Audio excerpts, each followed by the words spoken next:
Hello, hello, hello, everybody. Welcome back to the Pipeline Podcast, episode 106. Joining me for today's very special episode, I am joined by the one, the only, the fabulous, the amazing founder of Councils of Creators, founder of Chainsaw Reacts. It's Jordan. How's it going, Jordan? Hello. Thank you for that wonderful intro. Absolutely. I always, I was like, how much is too much? It's like, that was just perfect. Yeah. Perfect. One more and it would have been too much. You would have been like, you know what? I'm out of here. I'm gone. I'm done. Too many compliments. No, man, it's great to have you on. It's been a minute actually. I had you on back in. It's been a while since I had you on for solo stream because I had you back in April. Yeah. We did a Flash episode. Yeah. Had you in December. We did like an end of the year episode. And then before that, I don't remember last time I had you on for a solo episode, a solo outing. I don't remember. I don't know. I think it's like maybe it was like last October, last November, something along those lines. Yeah. I mean, obviously, I work with you over on Councils of Creators. I collab with you a lot over there, which I always very much appreciate. Like, of course. I don't know if I talked about this in the past when I've had you on, but it was a weird feeling at first because like I started as a fan, like I remember on the school bus watching your Flash reactions being like, oh, this guy seems pretty fun. And then just like you starting the Ben 10, I was like, oh, cool. I used to watch this guy. I'm going to stick around. And then slowly getting into the space, you know, meeting you with Lance and stuff like that. I was like, oh my gosh, like I'm now kind of collaborating with the guy that I used to watch. That's kind of a weird feeling. And I think you've done something really cool, what you've been doing with Council. Because like, I think like there was an already like this established community. Like I feel like the DC TV community was already a thing. People were working together, but you've expanded that to such a point where it's like, oh, just like a couple 8-9 people working together. And now it's like 50, 100 people that all know each other. Yeah. And what I've seen is now not only on Council, I'm seeing people within Council work together on their own platforms. That's such a cool thing. People are making friends. So that's awesome, man. Yeah, it's been a crazy journey. It still kind of blows my mind how far we've gone. It's just now trying to find more new people, you know? Sure. It's just to find those people that can come on. And I think once they finally show up, it's either they'll understand or they'll be like, no. Yeah. Because it's a certain tone, you know, and it's a certain vibe, but I think it's been really fun. It really has been. Yeah, it's scary at first. Like I often bring on people that I've never worked with before. That's always a scary bit. It's always like, well, what if they're a murderer? Maybe they hate me. Like there's always that fear when you're doing this stuff.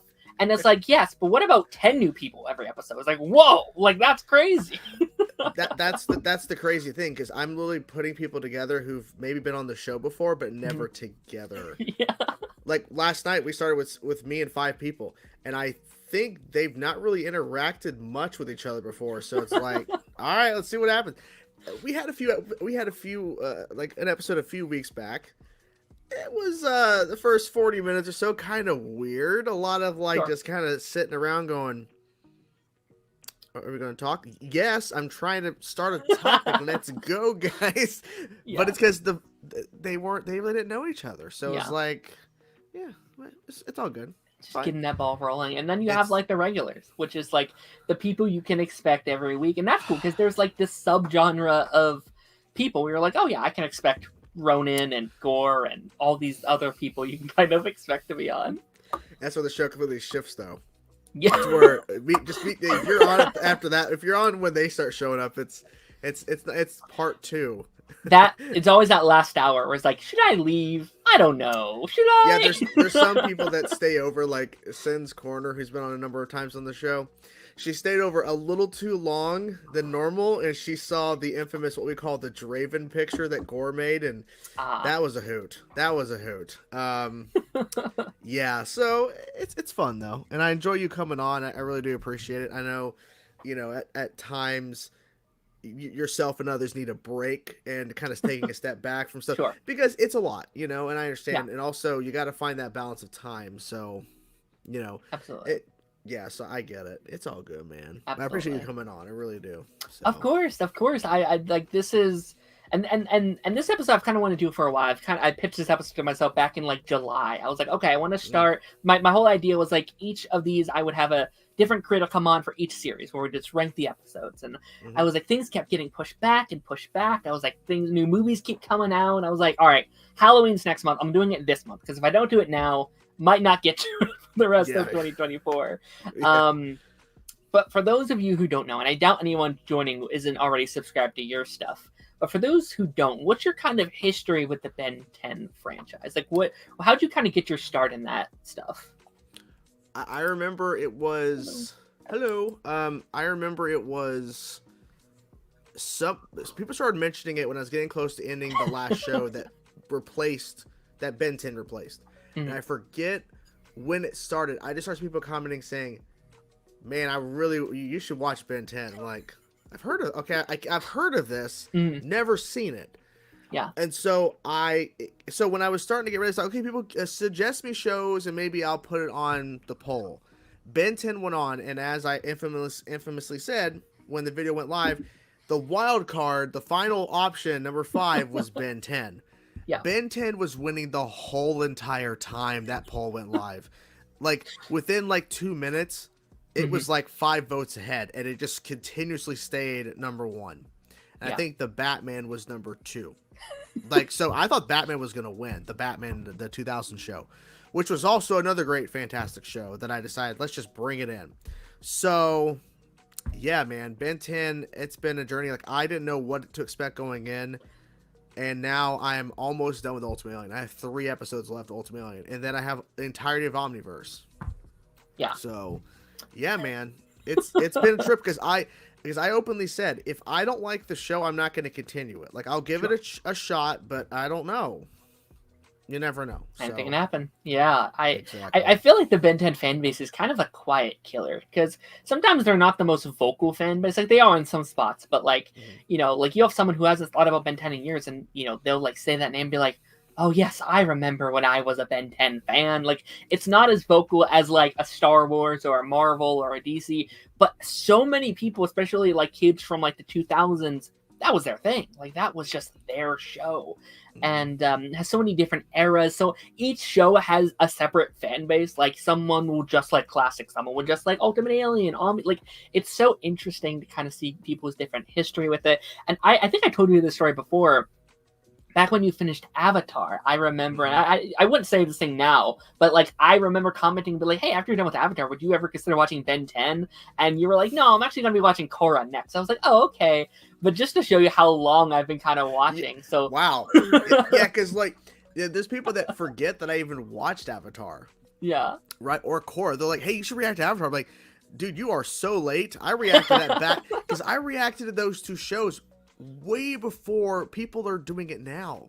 Like, people started reacting to Avatar because of the Netflix series. Like, guys, I was reacting to this before everything shut down 2020, which is where the reaction boom hit and everything started getting covered more. But I was covering that stuff way back in the day, guys. You're late. Yeah, that was during the Patreon era. Like, that era's over with, but that was during that era. Like, guys, yeah, ahead of the curve. Yeah, Spectacular Spider-Man has been doing really, like, everyone's doing it at the moment, and like I remember 3-4 years ago you jumped on that. You're like, yeah, let's go watch it. And it felt great because like no one else doing this. I'm like, good, and now everyone's copying. I'm like, see, that's why I also wish I didn't get to it sooner because I could jump on the bandwagon of everyone else, kind of like the hype train. But at the same time, it just shows, hey, I did it before everybody else. I did it before it was cool to react to these shows. So. Do you think Transformers Prime is going to have that? Because you're currently watching that right now. The new movie just came out. I wonder if people are going to jump on that show. It might. There are some people who already reacted to it, so maybe. But I don't know. I mean, it's all a crapshoot. Because if there's a lot of channels that react to all kinds of TV shows, eventually they get to something that then will start to have a domino effect of other channels kind of jumping on. Because I really think when Blind Wave started covering Ben 10 Classic, that's when a lot of other channels started to jump on. It's like, you're late. I already did it. I already got through it, guys. You're late. But they're jumping on now because a bigger channel's covering it. Oh yeah, and I mean, yeah, I mean, I'd even argue that I think you started the trend a little bit. Like, obviously, channels were doing it, but before you, like, there wasn't a whole lot. Like, if you can tell, no one has really reached Omniverse yet. Like, everyone is typically most reaction channels are on No, Ben 10 and it's gonna Classic, be Alien Force. it's gonna Concept and myself. Yeah. Yeah, yeah, Mhm. like Ink Tank did his whole like retrospective series has been going through, and he's there, but he started back in like 2019 or whatever it was. Like, Yeah. he's been doing it for a while. But let's say some hi to some comments. Dalton is here. He said, I think I know that chainsaw guy. I'm not sure. Do you? Do Who? you really? Who? I love to watch Ben 10 reactions from Chainsaw Reacts. Well, good for Appreciate you. it. I'm glad. I'm glad. Thank you Glad for someone's watching me it. Thank you for watching me make faces. Leonardo said, hello, Darren. Hi, Hello. Chainsaw. Hello. How's it going? How's it going? Hello. But yeah, we're going to be getting into a couple of news stories here. We don't have much to go over today. It was actually a busy news week, but I did want to focus most of today's stream on the Ben 10 stuff, because there was a lot of classic Ben 10 episodes, and I'm excited to hop into them. So our first one, obviously, you probably already talked about this on Council last night, but I would love to further hear your thoughts. Mm-hmm. Kyle Chandler is reportedly the lead of upcoming Lantern series as Hal Jordan. Now, obviously, we are kind of building out the larger DC universe over at James Gunn's DC, has his head at DC. We're slowly trickling down the casting for a lot of these projects. We got Supergirl casting the other day. And this has been rumored for the last several weeks now. Like, there's been like, this guy's it, but this guy is it, and this guy's it. And we don't have an official confirming from James Gunn himself, but this seemingly is the casting. It seems like all of the reports are saying it's this guy. So how are we feeling about Kyle? Mr. Kyle over here. I personally think he's the most believable option out of the ones we've heard. Matthew McConaughey, no. Josh Brolin, no. I mean, if Josh Brolin was cast, okay, sure. But for me, Kyle makes sense. Also, too, James Gunn not debunking this pretty much solidifies to me. But I'm curious. Like, they're saying it's a 1-year deal. There's no movies. It's just the TV show. I really think that they're just setting up Jon Stewart being the kind of lead Green Lantern, but I think Kyle's an interesting choice. I didn't think much about it at the time. I'm like, his character isn't great in the Godzilla MonsterVerse movies. He's been in 2 of them now. Yeah. He's not great, but I think, like, he's been in some great stuff, just those movies not so much. But I could definitely see him being an older Hal. I agree. Yeah, and Cameron, exactly. I think that's what it is. Because James Gunn has said he loves the Justice League animated series, and the lead Green Lantern, the main Green Lantern, is Jon Stewart. So I think that's what they're leaning into, is that. Yeah, I'm going to be curious, because I think that's the controversy with most people. Like, I don't think many people have a problem with this guy being the main Green Lantern. He looks the part for the most part. I definitely think it's the age for most people. And is their worry, or are they going to play Hal to his best? Like, Hal is obviously for most people the main Green Lantern. He's the one people have been wanting to see done well in live action for a very long time now. Is making him a bit older, 28 or like however much older he is from Superman, like, is that a good plan? Like how is that age difference going to work? Is Barry going to be older? Is he going to be the same age because they're friends in comics? Like, there's a lot of things at play here, and it seems like we've known this for a while. Like, it seems like they've wanted this like older younger dynamic for a while. Like, that rumor came out several months ago, and like everyone's like, nah, that's not going to be true. They're not going to do that. Seems like they are. Do you think they'll kill him off, or do you think they'll keep him around? I think he'll either retire or he'll be off in space somewhere, and Jon Stewart is the main focus moving forward until they bring Hal back in a couple of years. Because that's my guess. I mean, look, they could kill him, but I feel like it's not necessary right now. Maybe you kill him in a Justice League movie. Maybe you bring Hal Jordan back, and Hal dies in front of John, and that really and pushes him even further to be even more embracive of the Lantern Ring.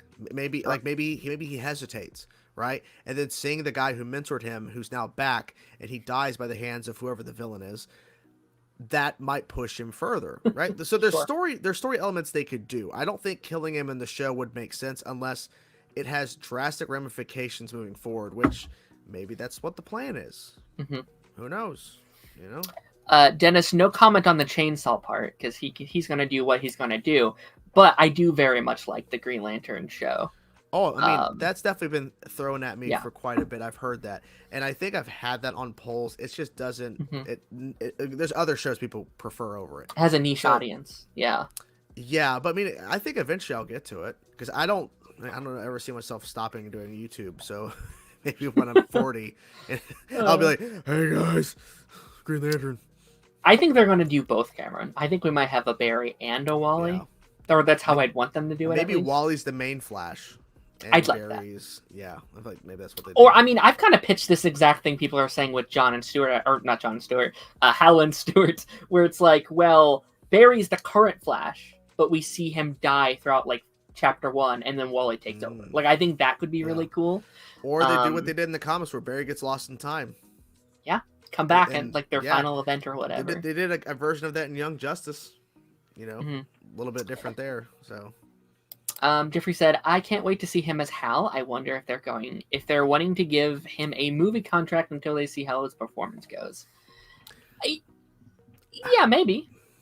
James Gunn's playing a long game here. I think he already knows what's going to happen to Hal, so that's probably why there is no extension on the contract. Yeah, we'll see. Like, I could see it just being like, okay, we're doing this now, and then we reevaluate, in a couple years. It could be really just depending on how the DCU performs. Yeah, yeah, could be. Yeah, because he does seem like he has a plan, but also focusing one project at a time. Where it's like, okay, this is done, we're ready. Okay, now we can move on. Now we can do this. So, yeah, I'm definitely very excited for the show. Like, I think we're past due for Green Lantern content, and just in general. Like, we had the Arrowverse thing that just didn't work out, and the Ryan Reynolds movie that didn't work out. Let's not talk about the Arrowverse stuff. Come on. And yeah, our next kind of thing I want to talk about, we had a bunch of trailers over the last week or so. I counted at least 6 different trailers. Now, obviously, we don't have to talk about all these, but I do want to just kind of mention them and kind of breeze through these really quickly. New teasers and trailers for upcoming projects have been released. Now, starting with the Thunderbolts trailer we got the other day, which came in a left field. Like, I just woke up one day, in the morning, like, Thunderbolts trailer, I was like, what the hell? Okay, the Thunderbolts trailer, all right, let's go. It seems like it's pretty much the same trailer we got at, was it Comic-Con a couple weeks ago? With some slight changes, yeah. Yeah. There's more Bucky shots and more Val shots, so, yeah. Yeah. And, I mean, are you excited for this upcoming movie? Because I know there's some people were really excited for it, some people weren't. When that roster came out, like 4 years ago at this point, people were like, how are you feeling? I'm mixed on it. I think that the trailer definitely has me intrigued, and I think they're going to give it their all. I think the problem that they ran into, and I think Kevin Feige may have had a kind of realization that I don't think he really thought too clearly. They don't have a lot of options for this roster, like in terms of villains, because a lot of villains have died. So they've killed off a lot of potential characters they could have in the story. But you could also say, well, they have other options, but they chose these characters because it saves on budget. Yeah. So I think this roster works for what seems to be this kind of crime thriller drama, right? It feels very much like Captain America 4 and Falcon and Winter Soldier, where it's like, a very more grounded to earth spy thriller what they're going for. And I've always said, like, people are like, I don't like this roster. I'm like, okay, that's fair. But if this does well, you can do more with different rosters. Thunderbolts, if you want, or Dark Avengers. I don't know what they're doing. Obviously, they'll probably have that at the end there. Like, you can be like, all right, this is the roster for this movie, but next movie, it's Zemo, and it's Punisher, and it's Red Hulk, and it's, I don't know, whoever you want to throw in there. You can introduce new villains and match them, and, like, there's potential there for sure. Now that you said Punisher, I want that now. But I think they're going to wait to reintroduce him in Daredevil Born Again. Then you're going to see him everywhere. Like, they're going to have John Bernthal everywhere. That'd be such a nice little Easter egg if they just, like, throw him in for, like, a scene. Just, like he's in a cell or something. You pass him. Like, kind of like what they did in Arrow with the Harley Quinn cameo. He's like, let me out, or whatever. Or maybe they're trying to recruit some people, because it's implied that they're all sent. Well, I think the synopsis says they're all sent to the same location, and they're supposed to take each other out, and they team up.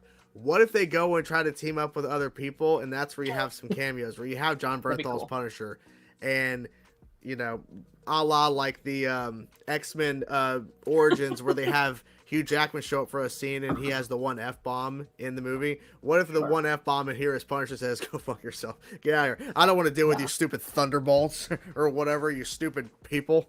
I could see a couple cameos. I could 100% see, like, I want, like, Justin Hammer in, like, a sequel. Like, I think Justin would be really cool to throw in there. Or maybe he's in Iron War, or if Iron Wars is still happening. I don't know anymore. Iron Wars, yeah. Gotcha. Yeah, whatever. Hello, Ultra Nerd. How's it going? Hope you're doing well. Hello. Jeffrey says, Thunderbolts looks good. I agree. Yeah. No, Dalton says, Thunderbolts trailer left me full, so filled. Well, I'm very I mean, literally, they actually have color grading in this movie. It actually looks good. Mm-hmm. I think we're going to see a lot more of that because, like, I think this is the first full movie since Bob Iger came back and we're like, all right, we're focusing on quality over quantity. Like, I think Captain America 4, Thunderbolts, what's after that? Fantastic Four. Like, I think we're going to be like, oh, they're focusing. Well, with that footage that came out from Comic-Con, I saw like a couple like screenshots. It's very clear the aesthetics. Like, it's going to be very colorful. I'm excited. Yeah, absolutely. We have The Last of Us season 2. Or they like called it like a trailer. It's a teaser. I felt like it was a full-on teaser. Are you a fan of the first season? Are you a fan of like the Last of Us franchise? I played the first game. I did not actually finish watching season 1. I already know what happens pretty much. Gotcha. I have not played the second game. Pretty much know what all happens there. Mm-hmm. I did see I didn't watch the full trailer. I did see. There was a couple people like posting like random gifs from the new trailer, including like some returning shots of Joel and Ellie and everything. And it's like I'm like, obviously I need to finish season 1 to fully get into season 2, but for me it's like it's not like, oh, I have to watch this. Oh, interesting. You know, like I felt like the show because I stopped to think after episode 5 or 6 of season 1. I was like, you know, I'm enjoying it, but I'm not like, oh my god, this is 10 out of 10. Like, it's just it's good, but I don't know. Okay. You know. Fair enough. Yeah. So, like, you played the first game, right?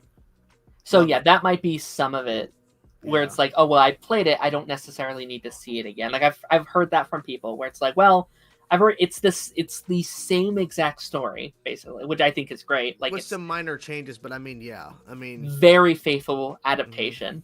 And I think like where it thrives are for the people who haven't seen or haven't played the games. Like, this is they're putting it for a new medium for a new audience, and that's really fun to see. These people who have no idea what the story is, which makes me very excited to see certain reactions for season 2 for people who have no idea what's about to happen to certain characters, and they're not prepared. I can say that they're not prepared. I think we're gonna have like a Game of Thrones level of like reactions from certain people, like the Red Wedding. Yes, kinda, where it's like, okay. What? Like, what do you mean? Jeffrey said played both games. I regret playing the second one. Aw, it definitely changes your perspective. I haven't played it, but knowing what I know and seeing some shots from the game, it's clear it changes your perspective on the first story, the first game. I think if you know what the big thing is that's going to happen, you will like it a lot more because you're like, okay, I already know that going in. I could just enjoy the story for what it is, and I think it's a really good. I haven't finished it. I played like 80% of it, but I think it's a good game personally.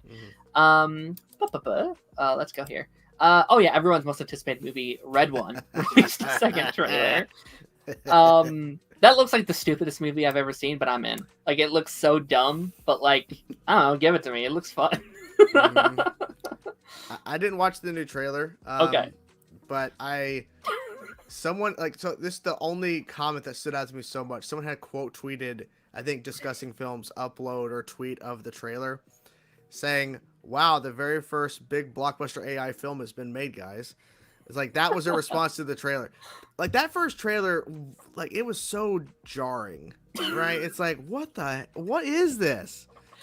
I just love that they're committing to the stupidness. They're like, hey, we want to make a full-on action thriller about Christmas. No one bats an eye. No one in the movie thinks it's hilarious, even though it is hilarious. It's stupid. It's fun. Yeah, they're taking it so seriously, but everyone else on the outside's going, huh? And they're like, yeah. It looks fun to me. Like, I'll probably be in the theater opening to see this. Of course you will. I have to see Redwood, guys. it's and I'm so happy they moved it from a Netflix original to stream or to like in theater release, because I feel like it just feels like a movie people will be watching every Christmas for the next 10 years. Like, it just feels like a cult classic in the making. Yeah, I feel like it definitely gonna have that cult classic feeling. I bet. These next two I've not seen the trailers for, and that's Gladiator 2 and The Ballerina, which, because I'm not caught up on either of those franchises, I haven't seen the original Gladiator, and I'm like 2 movies behind on like the John Wick franchise. Like, I've seen the first 2, and I also missed the newest show they made. What they made, like the Continental. Oh yeah, that's it. Yeah, that's Continental. it. Yeah. Have you seen these trailers or? I didn't watch the new Gladiator 2. Okay. I felt like, besides the song in the first trailer, which like it just that second half of that song in the first trailer just doesn't make sense to me. I've always been in the mindset, like, you know, for me, there are certain films that make sense to have a sequel. Yeah. There are certain films that don't. And for me, am I excited for Gladiator 2? Not necessarily, but I am. I'll watch it, probably not in theaters, but I just don't. I understand that there's a story purpose. It's his son. Whatever. At the same time, I'm like, Sure. At this, like, if there was a meaningful story to tell, why did we wait all these years later? For his son to grow up. But did we need to go back to a concept, an IP that's already been done? Sure. Because couldn't Ridley Scott, because Ridley Scott's been doing for years, he's been doing original stuff that he's not, like, it's brand new stuff. I know he has the Alien series and all that. Oh no, that's no James Cameron. No, that's not James Cameron. Wait. I'm getting stuff confused here, but I don't think we needed to go back to this IP. And I'm worried that once a movie comes out, if it's not received well, that's the first thing I was going to say. They shouldn't have went back to it, and I'm like, that's probably what they're going to say. For Ballerina, I liked the trailer. Okay, it was interesting. I think the concept of bringing forth, because she's a brand new character, right? Yeah. So introducing her to this new world, or interesting and expanding the John Wick world, makes sense. I think the title of the movie is weird. From the world of John Wick, Ballerina. That's the title. They gotta make sure they know. Like, hey guys, it's John Wick. Just for you know, Keanu Reeves is in this. I really hope they drop that lead up to Ballerina. But I also understand its marketing. I like the trailer. Because I said in my video, at some point, Keanu Reeves as John Wick is not going to be around in this world. And if it's successful enough, they're going to have to offshoot and bring in new characters that can expand and continue the world of John Wick without John Wick. Yeah. So how do you do that? You bring forth a character like Ana de Armas' Ballerina, and then see what happens. If it's successful or it's a moderate success, then they can build off and make a Ballerina 2 and then introduce new characters in that to expand it even more. So we'll see, but I like the trailer for Ballerina. Yeah, I mean, it seems like they're very focused on wanting to keep the John Wick franchise alive. Yeah. What they had, the show we just talked about. They have another show coming out. There's various different spin-offs happening. John Wick 4 has been...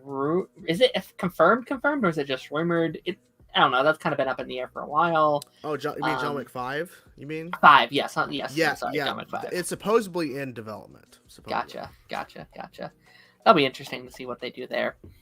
Leonardo says Hollywood is in its revamping phase right now, and it's gonna slap them in the face. I think it's gonna really fire back and hurt them. It's already technically done in a couple of instances, so I'm just worried, man, because I think video games is kind of in that same instance as well. Video games is in this phase now where they're remastering games that only came out a couple years ago.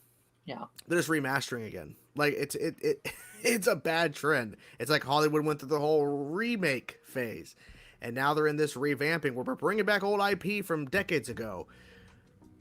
I don't know. Maybe you should do something original. Maybe.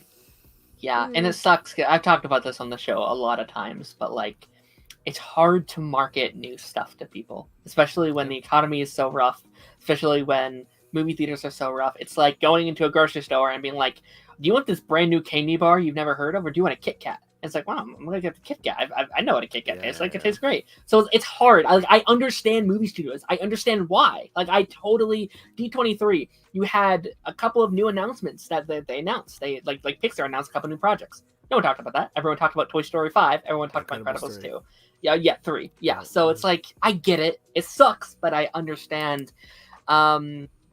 And yeah, we can move on to our kind of main thing here. I do want to take a couple of these comments though. I hope DCU introduces Red Tornado. Yeah, I bet why they not? will. I think he's a character to be up James Gunn's alley. Mm-hmm. I'd imagine so. Yeah. Oh, yeah, Avatar 2, the film came out 15 years ago. That's James Cameron. He shouldn't have delayed it for so long, honestly. That's kind of different, though. That's kind of a different story. Do you care about those sequels at all? I haven't even seen them. I've not even seen Avatar at all. So when we did that whole D23 live stream and they're showing Avatar 3, right. I'm like,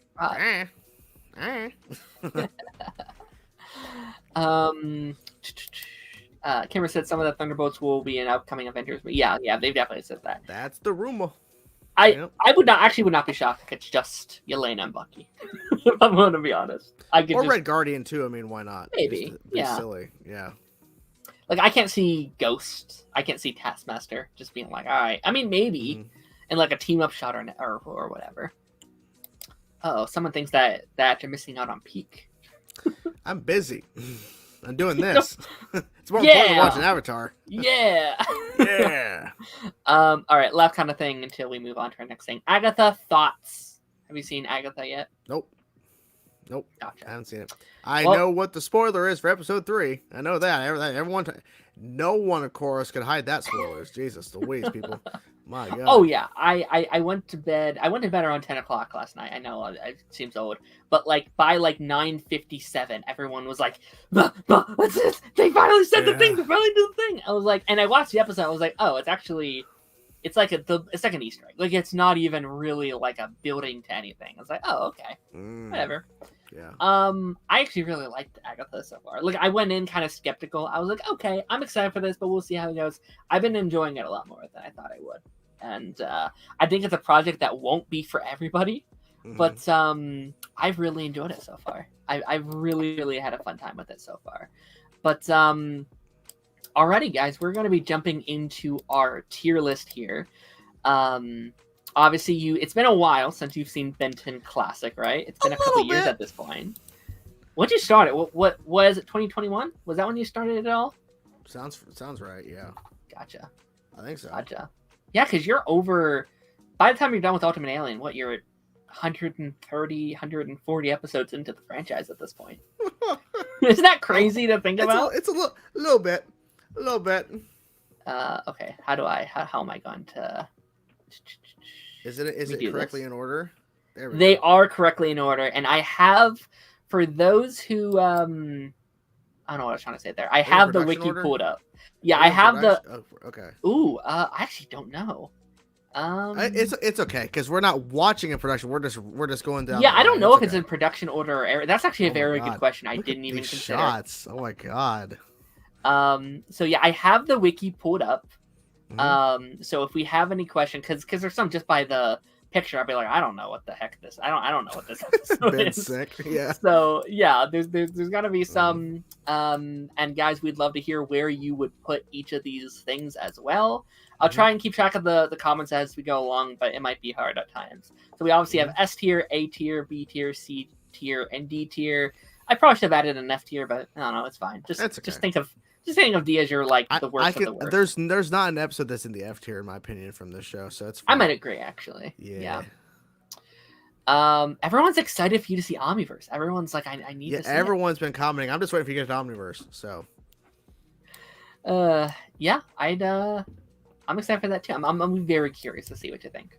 Oh, but yeah, the first episode obviously titled "And There Were 10." Do I need to read the like synopsis for the pilot, or do you got that? I think we all know. Okay. To me, I mean, it's S tier. I love it. I love the episode so much. It's so good. Yeah, but that's just me. It's such a classic. It's just like literally classic. Yes. Yeah, and I do think when you think back on back on Ben 10 as a whole, it is the pilot that I ultimately think about. It's like every line is so like drilled into my head at this point, and like the sound effects in the episode and the setup, and I actually think it's very impressive what they were able to do in this pilot in 20 minutes. Yeah. Like they do a lot. They do a lot in 20 minutes. They don't waste time, is the beauty, right? He instantly turns into an alien. He instantly turns into Heat Blast, like soon after the watch goes on. Oh yeah, 100%. Yeah. S tier? Yeah, I'm totally down with S tier. And I love how they set up Vilgax pretty, like, I think they set him up in such a fun way. I think in terms of, like, I don't know, for me, a pilot. And it's weird, because I didn't watch this, like, classic series first. I watched Alien Force first, and then I went back. But in terms of, like, a pilot, I think he does such a great job at, like, intriguing you to the show in general. And being like, okay, he has this watch, he has all these aliens, but you have to come back next time to see who else he has in the Omnitrix, and who's this weird squid dude stuck in a little capsule. Like, I think that's fun. I think that's very fun. Mm-hmm. Uh-oh, someone has a request.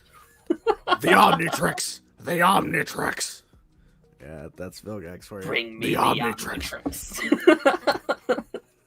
It's so good. Bring so me good. the Omnitrix. All right, season 1, episode 2 was titled Washington, BC. Oh, yeah. So Ben must use the Omnitrix to transform into alien heroes to battle Dr. Animo in his animals running rampage in Washington, D.C. Another great episode. I think it's an A tier. I think it's great. I love, it's the first introduction of forearms. And It is. And honestly, I think it's bold and interesting that the second ever episode is a human villain, right? Yeah. Like right out the gate, they're just introducing that it's not just going to be alien villains or robots or whatever that Ben's going to be fighting. There are human villains. So yeah. Yep. Yeah, Animo might be my favorite Ben 10 villain. Like, I've gone back and forth between a couple. Vilgax has his moments, Ghost Freak has his moments, Albedo has his moments.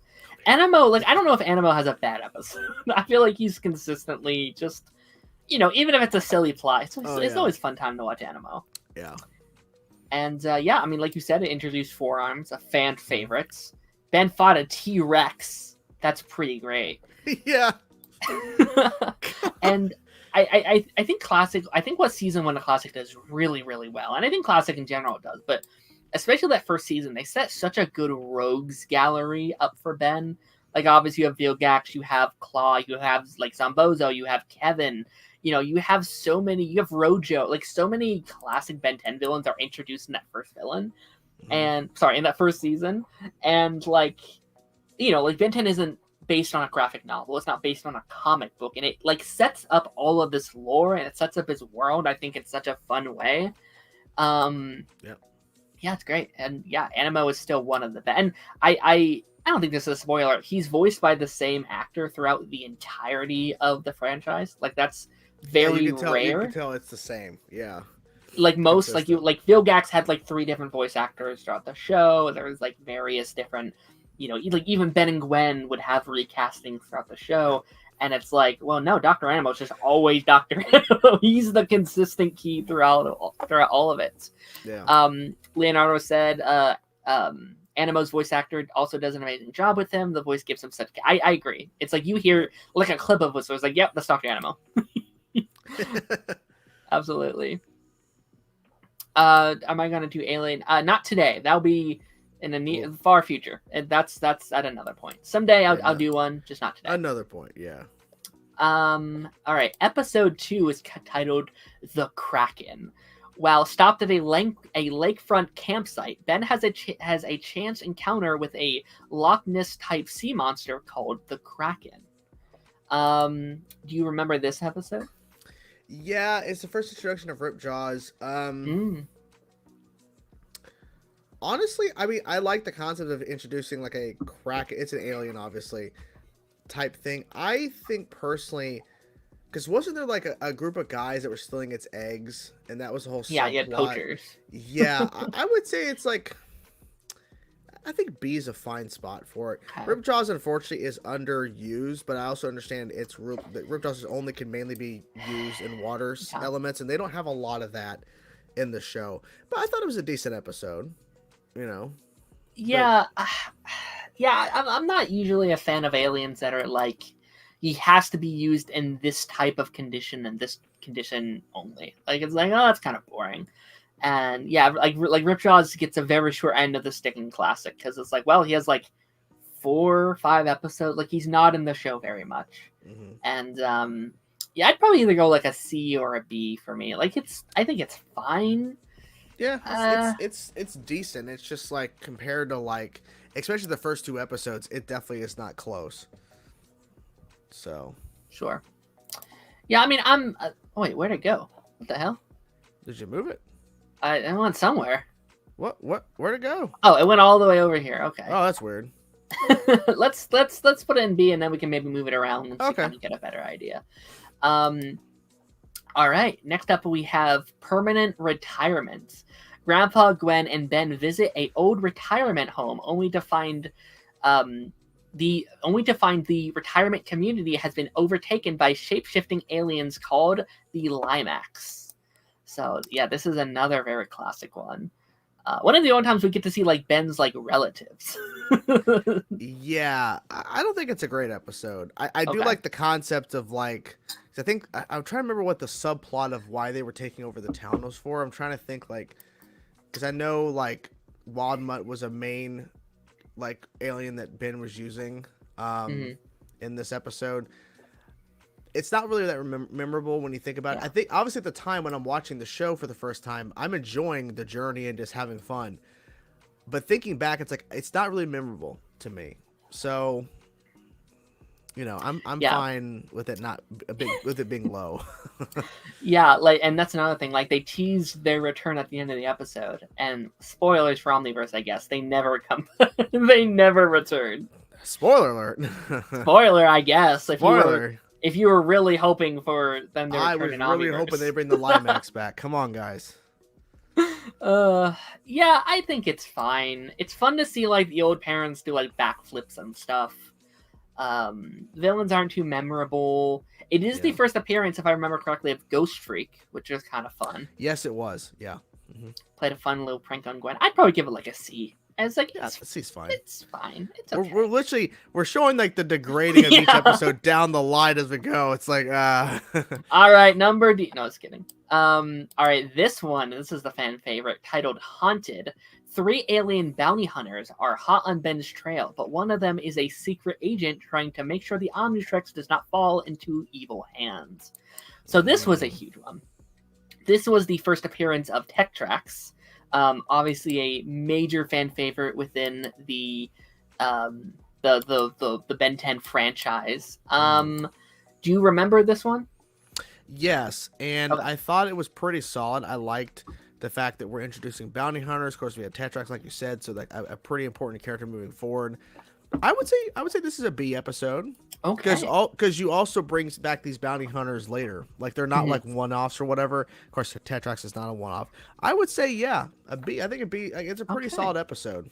Yeah. Okay, so let's go, because I was thinking S. So I say we meet in the middle with an A. Okay. Because I feel like this is one of those episodes from Classic that like keeps coming up in conversation. Like, it's the first introduction to 6-6, first introduction to Claw, Tetrax. And it's kind of the first tease of like the Omnitrix origin, and that there's a creator, and like Tetrax kind of teaching Ben this lesson. Like it's this lesson gets talked about a lot, but it's the first one of like, think before you act, Ben. Like, you can do it's not just forearms. You have other creatures. Use your brain, and I think it's one of the best instances of that lesson. That's actually a fair point, because I didn't think too much about that, but I mean. Because up to this point, Ben is still confused, and Grandpa Max obviously knows a lot more than he's letting on at this point.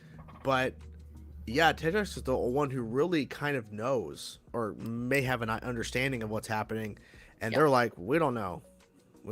So it's also, I think, the first instance of seeing another alien from his Omnitrix out in the real world. Yeah, yes, because that pretty much implies it's not just some random amalgamation it's making. It's like it's going based off of actual DNA, which I think had been hinted or something beforehand or kind of implied, but this is fully confirming that yes, there are other entities like Tetrax, and that's where the DNA came from for him to turn into Diamond Head.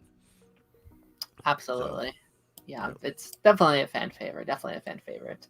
All right, our next episode was the season 1, episode 6, titled "Last Laugh." Ben's fear of clowns emerges at an unfortunate time when our heroes stumble upon a wicked circus. So yeah, this is one of your favorite Ben 10 villains, right?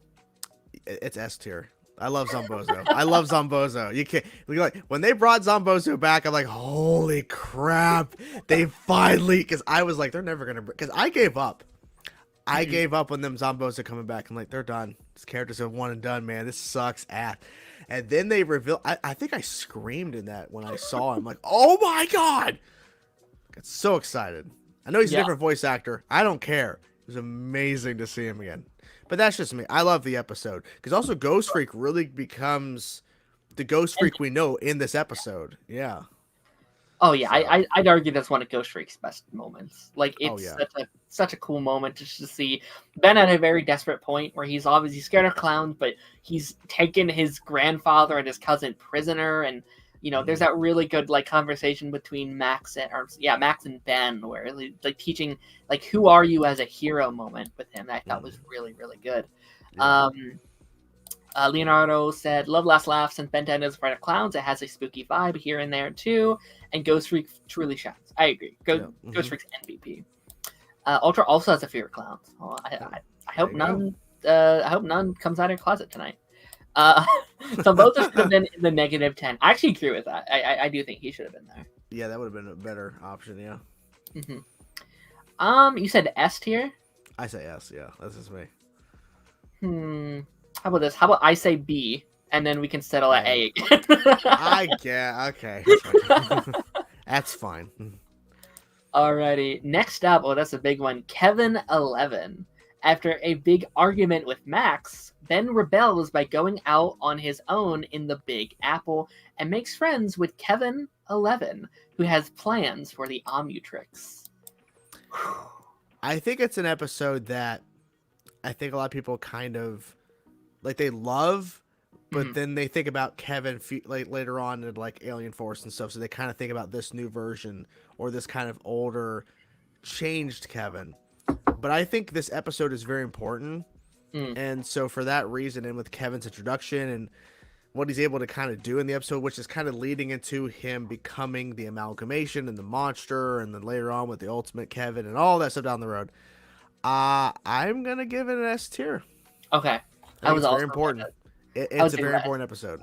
Yeah. Yeah, I think obviously I love the like dynamic that like Ben and Kevin have later. Like their dynamic is one of my favorite enemies to friends like dynamics we've ever seen. But also I think I already said that I thought Anima was my favorite Ben 10 villain. But I think if we count Kevin as a villain, Kevin is probably my favorite Ben 10 villain because like their dynamic in Classic was also really good. Yeah, I mean you can count him obviously in Alien Force Past as not a villain, but if you're talking strictly Classic, it's very obvious, how big of a role he plays in the 4 seasons. So yeah. Oh yeah, he's a great rival, and like it's very interesting to kind of hear about their earlier plans because originally he was supposed to just be like an evil Ben. Like there were ideas thrown around for Kevin to have his own like Omnitrix. Like that was kind of the original pitch for Kevin. Exactly what Joe Casey, one of the critics of Ben 10, told me in my interview, which I still yet to upload to my channel. I do apologize. Oh, no. I keep forgetting, but he told me he's like, yeah, like we had these plans. I'm like, oh. Yep. Okay. Which I assume was later given to like Outbeto as like the evil Ben kind of counterpart, evil Quinn. Yeah. So I think this episode's amazing, and like I love Angry Grandpa. I think like the only time, well, not only time, but one of the bigger times where like Ben just like snuck out of the house. He's breaking rules. He's breaking law. He's like, no, get out of here. Like you're messing things up. Ben doesn't think things through. Yeah. Especially not in Classic. No. All right. Season 1, episode 8 is titled Tourist Trap. While messing with the world's largest rubber band ball at a tourist trap, Ben accidentally releases some mischievous electric creatures. Oh boy. Yeah. It's a C. Like when you look at like what has come before up to this point, like it's like I feel like this is a filler episode, Hmm. in my opinion. So I say C. I don't think it's horrible, but man, oh man. Now I will say though, one of the best bits is not the little creatures; it's the town people being weird as hell. That's the best part because they have Yeah. some weird dialogue. I'm like, what is this? So according to Just the, plans, like, it's straight to D. monotone owner was like, "Here's the biggest ketchup bottle," and it's just Yeah. like, "Who is this guy?" Here the biggest ketchup bowl. I I don't know. Like, I as a kid, I loved this episode. Like, I thought it was one of my favorites as a kid.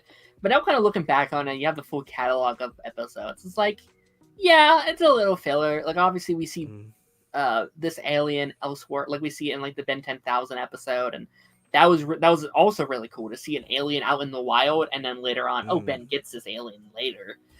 I think the alien creatures are fun. You said C though, right? Let's see.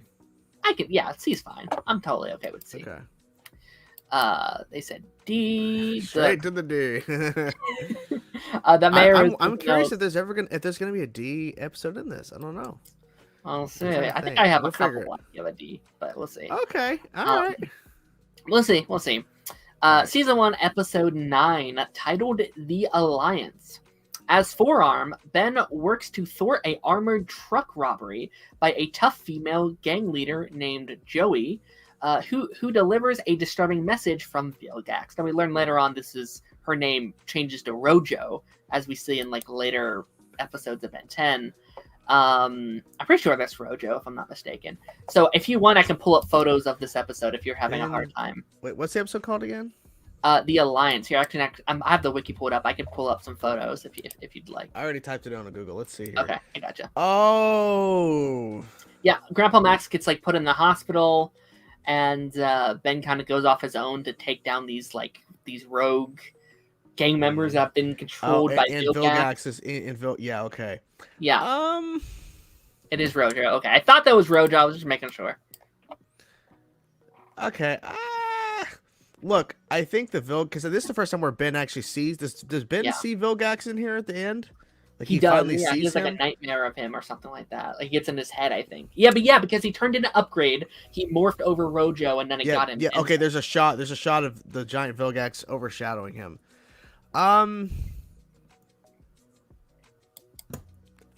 It's okay. I mean, I think the upgrade kind of Ben seeing Vilgax is the one cool element. I think everything else is just like because honestly, it's not really that memorable. I had to literally look up like. That's fair. So I don't think it's a good episode, but I think what the stepping blocks in terms of Ben actually coming face to face with Vilgax is needed. But maybe they could have had it in a better episode. Sure.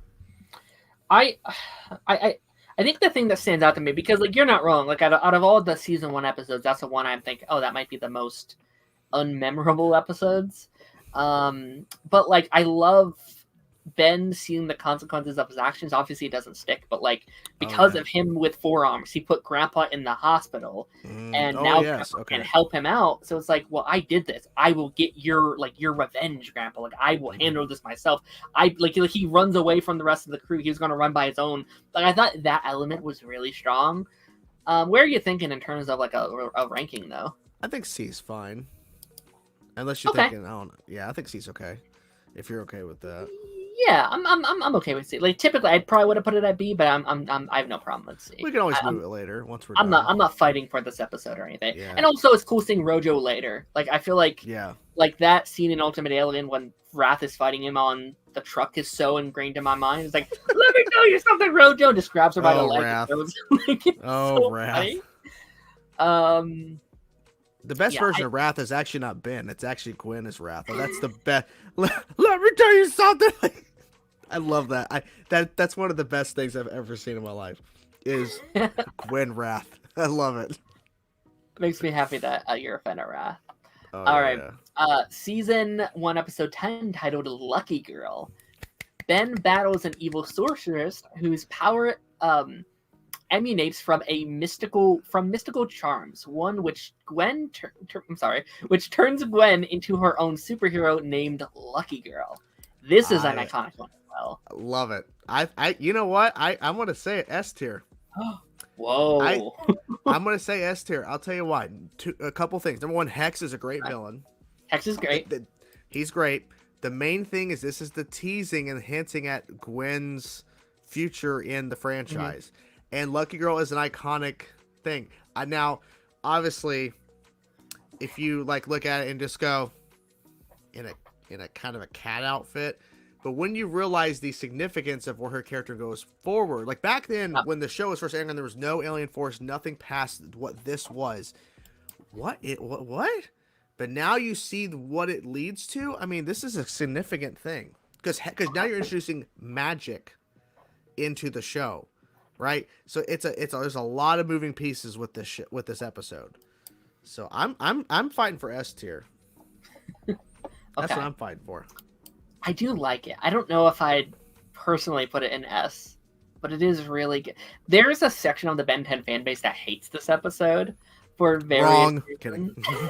Like I can understand it. Like there at one point was a thing within the fan base where it's like, I like her with magic. No, I like her with alien powers. And it's just like, well, I think both can be there and be cool. There are a whole section of the fan base that hates that she broke the charm at the end of the episode, though. Like, there are people that she throws on the ground and smashes it. They're all like, no, you could have had powers. Which later she does. Would you settle for like a high A? That's good. That's fine. Okay. I'll fine. I will say, too, I love, even though they hardly do it, I love when Gwen is Lucky Girl in Alien Force Pass, whenever they just randomly, I'm like, oh my god, yeah, I miss Lucky Girl. A's good. A's fun. It is, yeah, it's always fun. Not her best costume, but you know what? I don't care. I love it. Yeah. Alrighty, season 1, episode 11, titled "A Small Problem." When Ben is not allowed to go on an attraction at a water park because he's too short, he decides to go alien to get even with the ride's attendants. So that's not a very good description, but that's the episode when Ben turns into gray matter and he's stuck that way and is getting chased around by an evil scientist. What's the episode title again? It is called Side Effects. No, I'm sorry. It's called A Small Problem. I was reading the wrong one. That's the first introduction of the Forever Knights as well. Oh. You know what? I think the Forever Knights, I always loved the Forever Knights in Classic were so good. I'm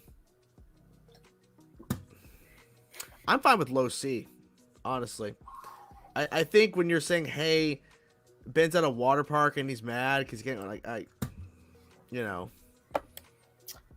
I think this episode has a cult following. Like, people love this episode. I think it's one of the more boring episodes of season 1. I think.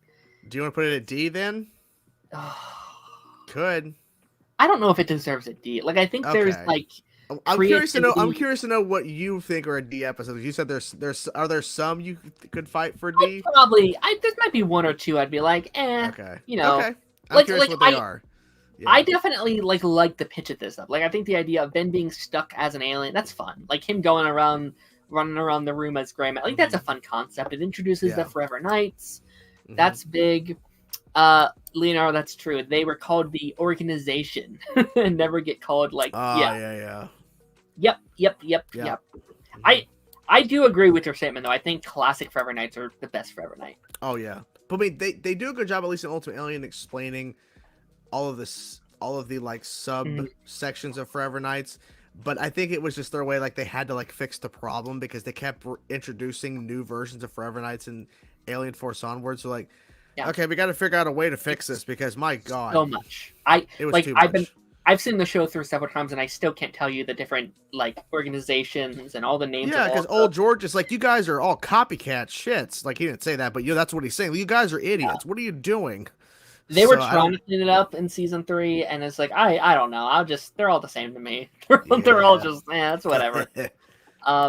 Already, season 1, episode 12 is titled Side Effects.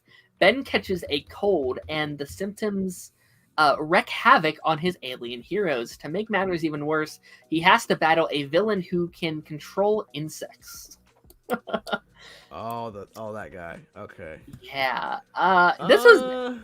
This is a fan favorite due to the fact that Ben's alien powers had different, because he was sick, his aliens had different powers and different things. So he blasts was a little cold, and like Mhm. Four Arms had that stinky armpits, and he couldn't operate, the best way, and all this kind of fun stuff.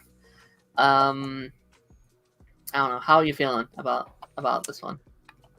It's a decent episode. I think a B is fine for it, in my opinion. Yeah, that was one of the cool things though, because see, we normally don't see alterations with the aliens' powers much. Mm-hmm. So the fact that they found a way to do it, I thought was interesting. Yeah. So yeah, I think that's good. Absolutely, yeah. I like it. I like I forget the villain's name. I always forget his name. Like, I think he's always cool in theory, but he's a villain I would have liked to have seen more. Like, I think the concept that he can like control bugs is a fun idea. But then like Forever 10, they turned him into like an animal creature. I was like, I don't know. That kind of takes the fun out of it, I feel. Yeah, I'm looking to see. What's his name? Clancy? Clancy, that's it. Yeah. That's absolutely it. Yep, Clancy. Oh well. All right, season 1. Oh well. Season 1, episode 13, the season finale, titled "Secrets." Grandpa Mac's mysterious past comes to light when Vilgax shows up on Earth in search of the Omnitrix, and the family work together to defeat him. The Omnitrix. Oh boy. This is an S tier episode. There's no question, in my opinion. This is an S tier. It's to me one of the best episodes of the show. Like classic era. Like it's so hard to top this episode. There's so many good things about it. Because finally, after I'm sitting there going, there's something with Grandpa Max. What is going on? Now we know officially what's going on. It's to me it's pretty much a perfect episode of Ben 10 Classic. Like I don't know if it is technically it's either top number 1, number 2 for me. Like it's, to me, through and through, what makes classic. Like, it has the fun of Ben. The fight with, like, Vilgax is terrifying in this episode. Like, as a kid, it's terrifying. Everything with Grandpa comes to surface. Like, peak Grandpa Max is, like, turning the rust bucket into, like, an airplane. And Grandpa's just like, what the hell, Grandpa? Like, what is this? And we get to see all the aliens. That scene at the end when Ben is transforming to every alien uncontrollably on the randomizer. Perfect. It's a perfect episode. And then he flies out of the ship and he's like, all right, we gotta talk. It's like perfect episode to me. Cameron has a question for you. Chainsaw, do you like Vilgax's different designs? I'm fine with it. I prefer classic. That's always the preferred design I prefer over anything else they've done with him. But yeah, classic always. So I have no problem with the designs. I just don't like what they do with Vilgax later on in Alien Force and Ultimate Alien and whatever. But yeah, classic easily the best Vilgax in my opinion. All right, on to season 2. Season 2 episode 1, titled Truth. An old plumber partner of Max's resurfaces with nefarious intentions and ends up stealing the dangerous null void projector. So this was the introduction of Phil, Grandpa Max's old partner. Unfiltered? I said Phil. Oh, okay. Yeah, unfiltered? And we got to see a flashback to young Vilgax in this episode, didn't we? I think. Yeah, we saw a young Max as well. It was like a young Max flashback. I think it's a pretty solid episode. I think introducing another plumber and the betrayal and everything, I think it really adds to the layers of plumbers and how anybody in this world can be turned. I would say it's a B. I'd probably agree with that. I think it's a great follow-up to the finale. Like, I think it's like the perfect follow-up you could have. Get sent to the null void. Good luck, man. Oh yeah, they're so like willy-nilly with that thing. They're like, that'll be fine, right? That'll be good. I love Ben like looking up to the plumbers in adjacent, looking up to his grandpa and being like, you did that. I want to be like you, Grandpa. Like, I want to live up to that. And I think Phil's such a fun character as well. Like, he's a character I wish we could have seen a little bit more of throughout the show. He's pretty good. All right. Okay. Now this is also a big one. We have season Yeah, season 2, episode 2, titled "The Big Tick." Now, for some people, this was episode 1. Like, I know production order is a weird thing. A giant alien tick that sucks planets dry lands on Earth with the sole purpose of destroying the planet, and only a new alien hero can stop it. So this was a massive episode. Yeah, because we got 11 aliens. That was the 11th alien in his army. Exactly. It is significant to have an 11th alien, but I'm like, I think they could have done a better job of showing the destruction that the tick was doing to the Earth. I would say, I don't know. I don't know where to put it. I don't know, because on one hand you get Cannonbolt, which is an amazing alien, but I don't know. I think a B is fine for me too, but I don't know. Where do you feel? You know? I don't. This is tough because it is Cannonbolt's first appearance, because that was his first time getting like an 11th alien and the coolness of that. I do look at this episode fondly, but I don't really like the episode that much. Like the episode itself with like the giant tick and these little creatures that are like, "Oh, hail the tick" or whatever it is. Yeah, that was weird. Yeah, that was weird. Yeah. It's fine. Like you're definitely right. Like, where's the army? Where's the Air Force? Where's anything? Yeah, it's just like, yeah, we're gonna destroy the world. It's like, okay, it's gross. I'd be fine with like a C. That's fine.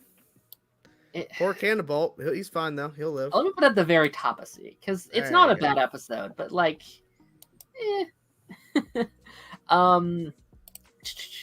Cannonbolt, so goofy yet so beloved. Chainsaw loved to bounce around at the video. Oh, I did. Yeah, I did too. So what? Secret of the Omnitrix? Oh, I think he's the best alien in the game. Actually, yeah. I think he's great. Chainsaw, do you wish Mark Hamill voiced on Bozo Classic? I think that's a bit too much. It's fine. We didn't need him. Mm-hmm. He was already Joker. It's okay. You know. Although potential tease, he may voice a character in coming episodes. I wouldn't be surprised if he did. He loves doing voiceover work. Oh. So there's that for you to look forward to. And then the world fixes itself in... Yeah. That's also another problem. Right? That's funny. Okay. Oh, this is another big one. Season 2 had a lot of big ones, I guess. Season 2, episode 3, titled Framed. Kevin 11 is back and out for vengeance, and with the ability to shapeshift into several of Ben's alien heroes. He's been framing Ben for his crimes. Oh, this is where he becomes the amalgamation, right? Yes. Yeah. Yes. Okay, I would say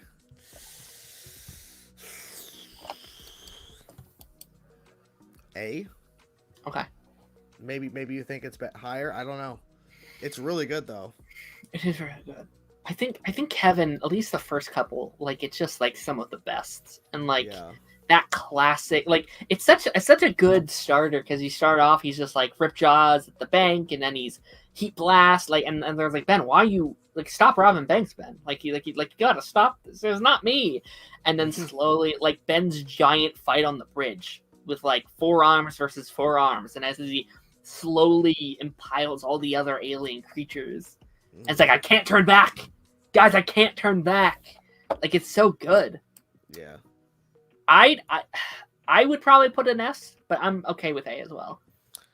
I'm fine with S if you want to put it there. I mean, I think it's a really good episode, but I should know how you felt about it specifically. But yeah, man. Yeah, why not? All right. Again, we can always move it. Move it. Steel was a bad. He was. I don't think he ever appeared again though. I'm pretty sure it was like a. I don't remember him. No, I don't remember him put it again. Yeah. Not that I can think of. This is funny. Kevin absorbs the Omnitrix energy. You did this to me. Yeah, that was the Dreamscape or whatever episode I just watched or whatever, where like Kevin, like obviously not really Kevin, he absorbs like, you did this to me. You turned me into a monster. No, what? No, what? You absorbed the Omnitrix. It was on you, dude. Yeah. So stupid. Yeah. All right. Season 2, episode 4, titled Gwen 10. Gwen gets her hand on the Omnitrix and has all of its powers, and now Ben has to take a back seat as Gwen battles Vilgax for control of the device. Oh my god. Classic what if episodes. Classic what if episodes. I wish they did more. I mean, I would prefer a spin-off what if show where it's just what if episodes the whole entire time. Screw it. S tier. Love it. Yeah, screw it. I'm fine. I'm fine I love with it. that. I love think it. I would have done A, but I'm totally okay with that. Come on, man. It's so good. It's Gwen. Come on now. It's such a fun creative thing where it's like, yeah, let's just have a screwy one-off where Gwen has powers and Ben has, but also that was the weird thing. Ben knew about it. Like Ben was like, "What are you doing, Gwen? Like yeah, what the hell?" I wonder how they would have played if like Ben didn't realize at first that this is not legit, and then over time he's like, "Wait a minute, this doesn't seem right." You know, yeah. Who cares about Gwen 10? We got Max 10 at the end. I would have liked a follow-up just to see what Max would have done. Oh, I would have loved it, yeah. That would have been very cool. Alrighty. Season 2, Episode 5, titled Grudge Max. Ben and Kevin 11 are beamed up to a spaceship where they must learn to battle together in order to bring down vicious alien fight promoters. So, that was an interesting one. Is this Volcanus' first appearance? Or no, that's not Volcanus, it's someone else. No, yeah, I always do that same thing where it looks like Volcanus, but it's technically not. Is it Technorg? It's something like that. Yes, his name is Technorg. Yeah. I think it's a solid episode. I mean, putting Ultimate. Or like, well, what do we call him? This version of Kevin? Just Kevin 11, I think. Just yeah, because it's Ultimate Kevin and Ultimate Alien. Yeah. I would say, I mean, it's pretty solid. That's a B. I was thinking B too. Yeah. I think it's really fun. It's very creative. I love to see. Might be one of Cannonball's best moments where it's like, I have all your aliens, Tennyson. And it's like, well, no, you don't. And turns into Cannonball and just whoops his butt. Just showing how powerful Cannonball can be when used correctly, or you know, whatever. All right, season 2, episode 6, titled the Galactic Enforcers. Ben joins a trio of intergalactic alien heroes tracking down the bounty hunter 6-6. But this bunch of heroes is not all it's cracked up to be.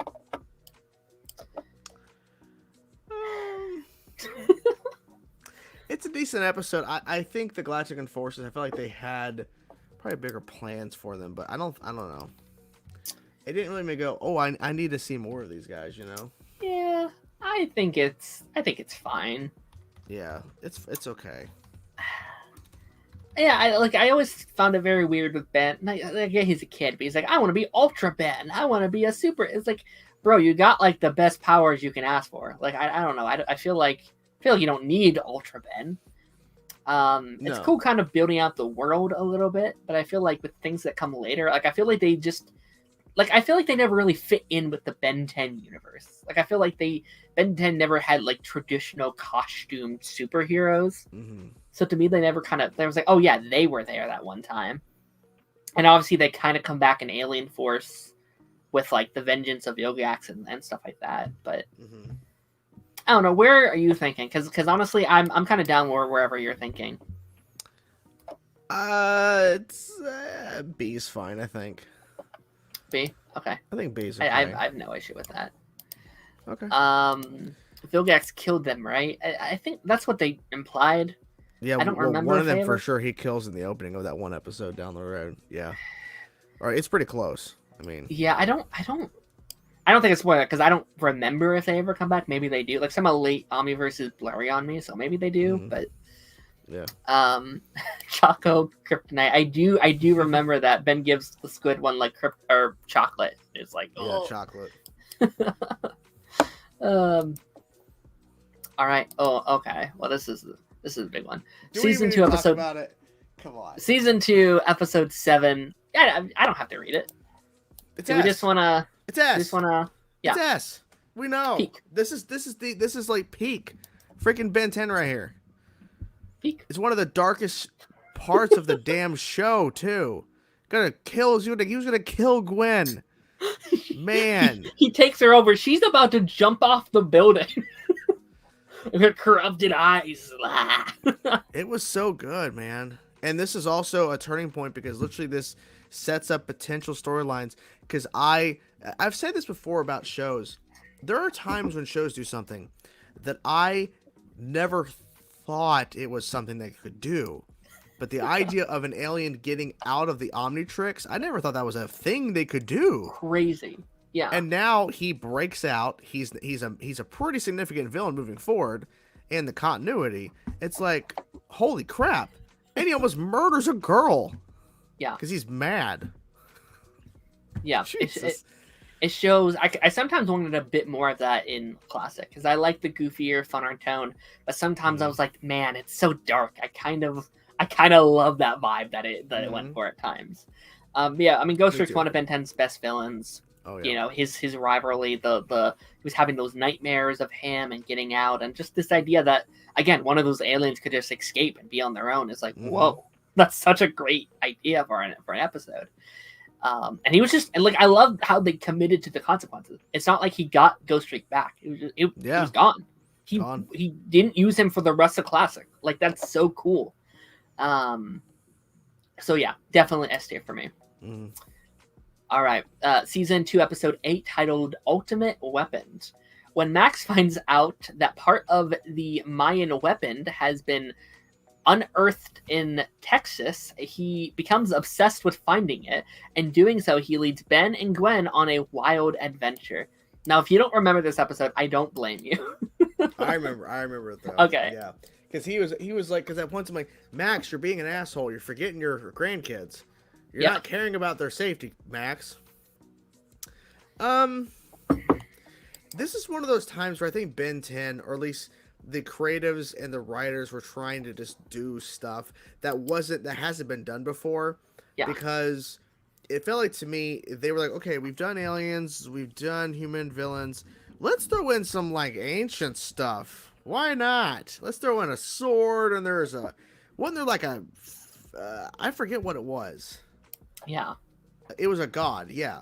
Like, it was some sort of, like, otherworldly thing that was, like, worshipped. Because then later on, I think it's a Classic. We get to it at some point. I think it's in season 3 or 4. The whole Fountain of Youth. So, like, they're just throwing shit at the wall. Like, yeah. Whatever.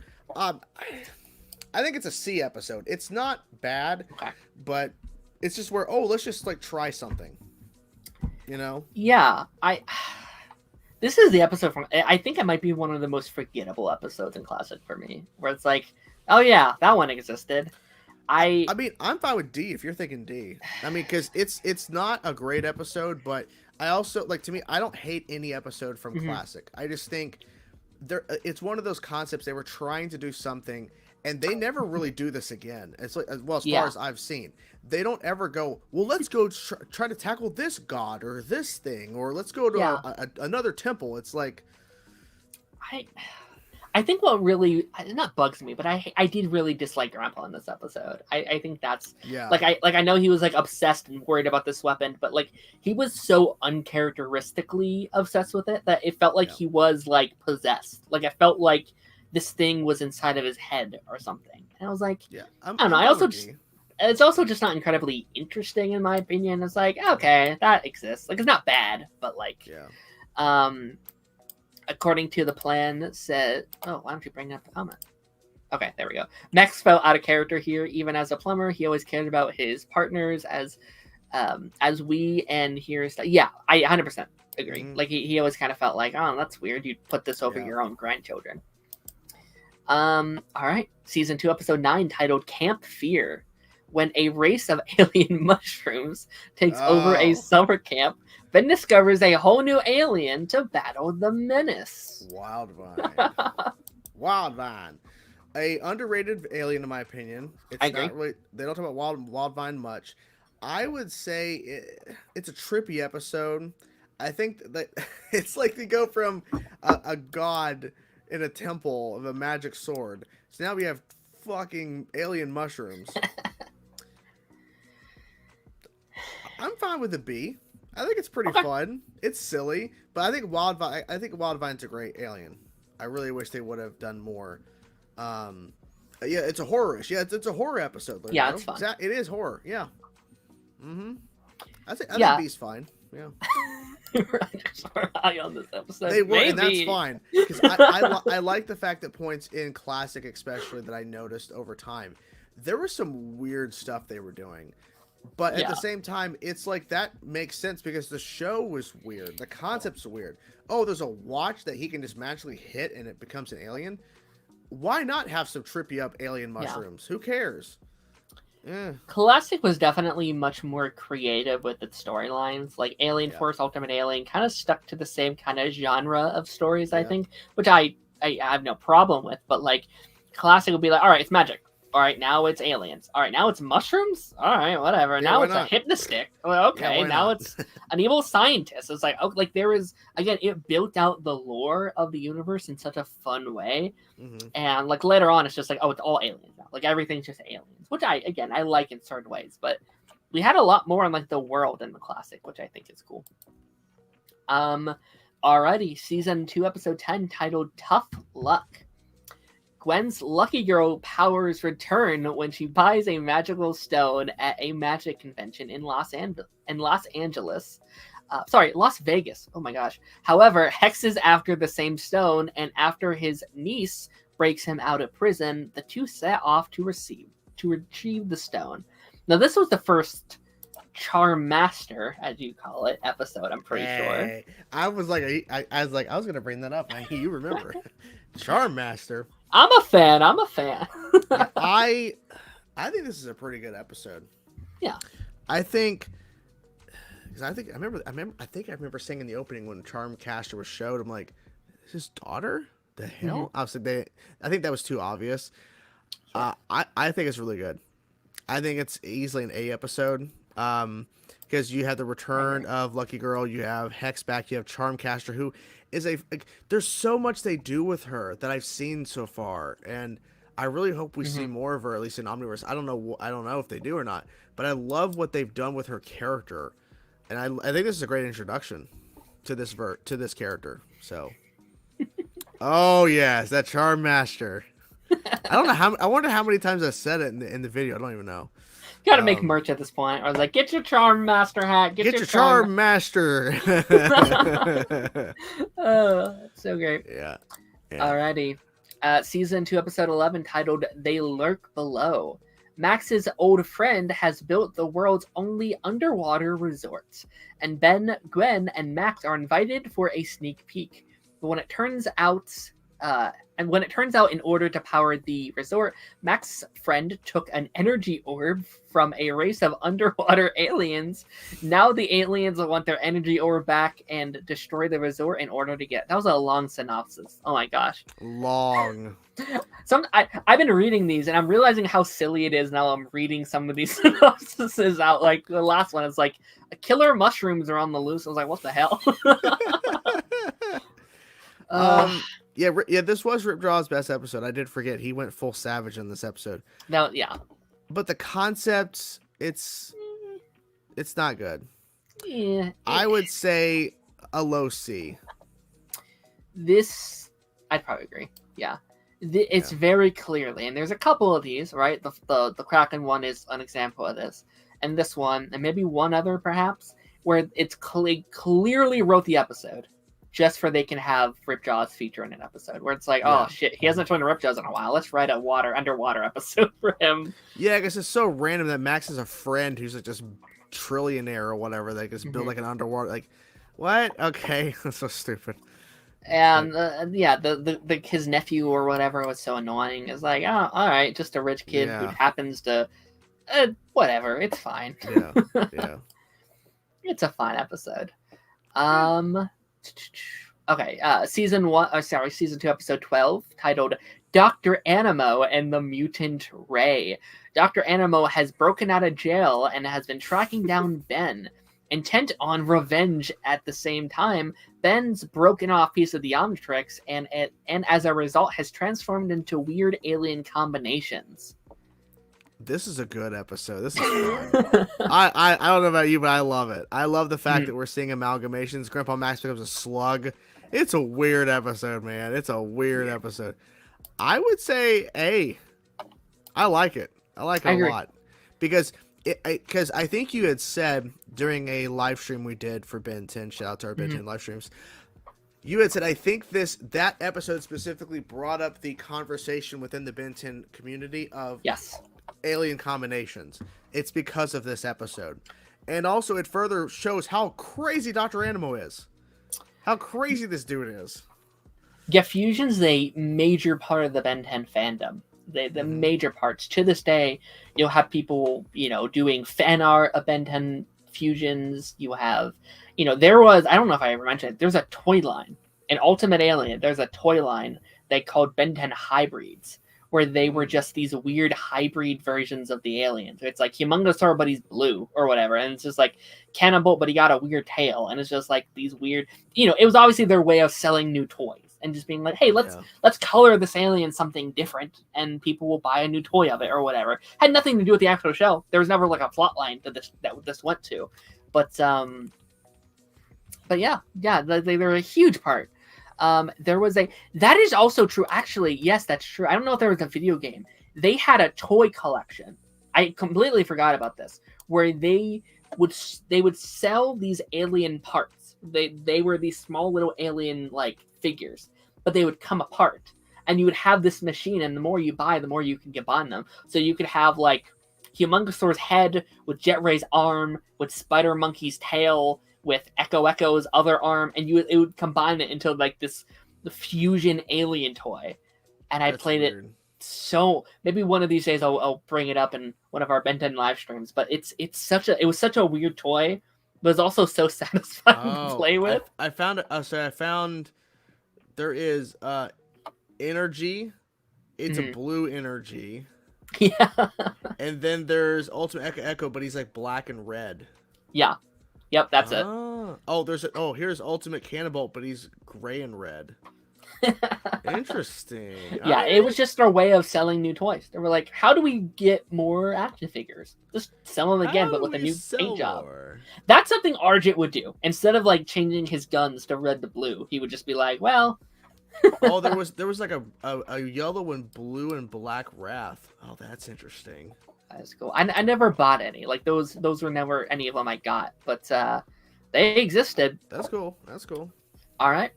To round off season 2, we have Back with a Vengeance, season 2, episode 13. This is another really long one. Ben's feeling cocky with the watch. He's unlocked its secret and now can become any alien he wants, whenever he wants. That's the good news. The bad news is after finding one other in the depths of space, Kevin 11 and Vilgax have teamed up and have returned to Earth to destroy Ben and get the Omnitrix. The Omnitrix. To me, it's another S tier. No question. I agree. It's so good. And the whole entire sequence of Ben in the Null Void just transforming nonstop was so good. That whole entire sequence alone deserves an S tier. How flawless that was. And he's fighting the biggest 2 villains of the damn show so far. Yeah. And one go, yes. Absolutely. Yeah, Leonardo, exactly. Phenomenal. Love it. Mm-hmm. Yeah, no, that scene with him jumping through the Novoid, through all the different aliens. Easily one of the best sequences, I think, in the show. Like to this day, you'll just jump on TikTok and that's in all the edits of just... Oh, yeah. Ben 10 doing that. And it makes you frustrated at later Ben, when he has the ability to change between alien to alien. It's like, Ben, this is what you can do. You have this potential. And he does it every once in a while. Like you have that Dark Star episode in season 1 of Alien Force, where he just goes like Jet Ray to Echo to Humongosaur. This is like, oh, you destroyed him in seconds. Like, Ben, you have that ability. You can do that with any villain but he you doesn't. want. He chooses not to. I was like, all right, man, it's whatever. All right, stepping into season 3, we have Midnight Madness. These synopses are just getting longer. I don't know. I guess as they went along, they just we don't you don't have to read through all of them. I pretty much could tell based on the what these episodes are. This is the hypnotist one. it's okay. Like, Yeah. I think it's a C at best. I mean, it's not like it's another good episode with Wildvine in it, but because he's in the third act, I think he's in the third act specifically. Because I think even the guy tries to use like a chainsaw on him, and I was like, "What's happening?" It was fun to see all these old people like do backflips and do all these weird fun things. Yeah. According to the plan, that's actually a good question.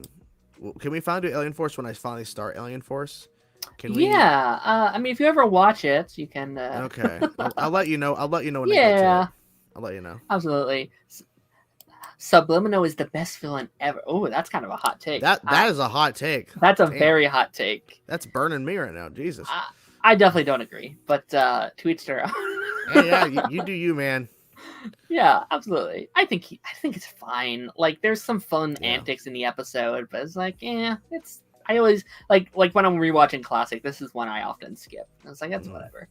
All right, this one's S tier. Put it up there. Let's put it where it deserves. Oh, get your out of here, boy. S tier. No question. It's phenomenal. Love it. Yeah. I don't like the fact that it's not our Ben 10 in the future, but whatever. It's still amazing episode. Yeah, I mean, it's one of the many futures Ben could potentially have, which I think is a fun concept. Like, I think that's a problem we run into a lot with time travel episodes and shows, where it's like, well, this was designed with the current, ideology of what Ben 10 is.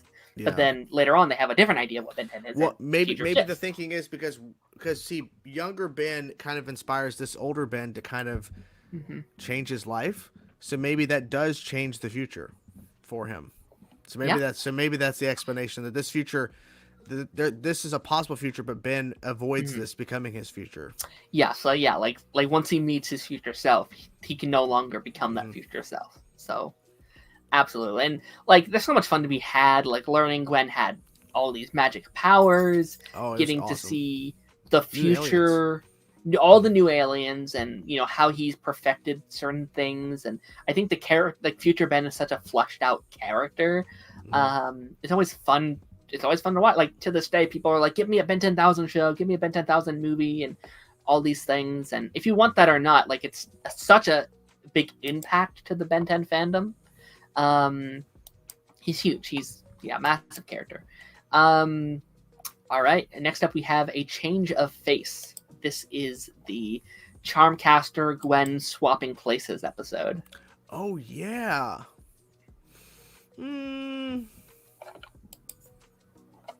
I'd say B. That's fun. That's fun. It's a very fun episode. I think I feel like the first time we really get to develop Charmcaster kind of on her own outside of Hex, like she's kind of, like determined as her own villain going forward, I think is really fun.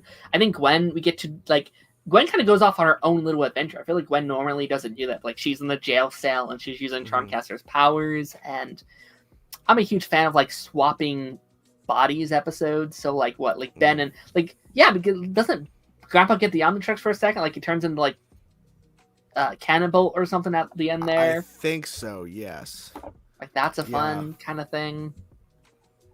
Gwen finally keeping something magic for real. That was cool. Oh yeah, for sure. What's this question? Hold up. Chainsaw, when you are done with Ultimate Alien and Omniverse, are you gonna do a tier list with all the shows? Probably, yeah. That's a long way away, though. You got like 100 episodes of Omniverse. I can already tell you Classic's probably going to be the best show out of all of them, but that's just me. Well, no, who knows? Who knows? Sure. Yeah. Merry Christmas, everybody. So, we were talking a little bit about this in your Discord the other day. This is an episode for sure. Okay, I forget how you feel about it.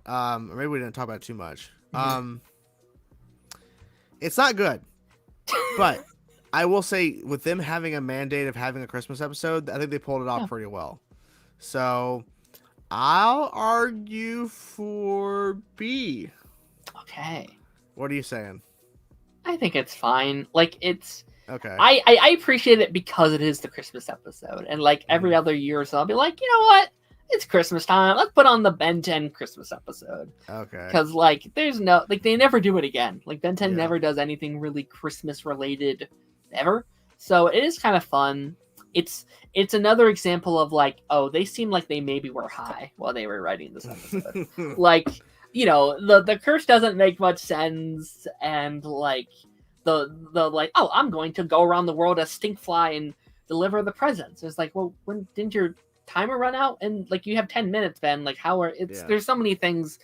Don't think about it too much, and you might have a fun time. You said what, B? I said B. If you want it C, sounds like you want to go lower. That's okay. It's up to you. I can do. I don't have a hatred for it or anything. Like, it's fun. Okay. It's I don't have a problem with C. It's fine. Okay. All right. Next up we have Ben Wolf. I think this one's pretty self-explanatory as well.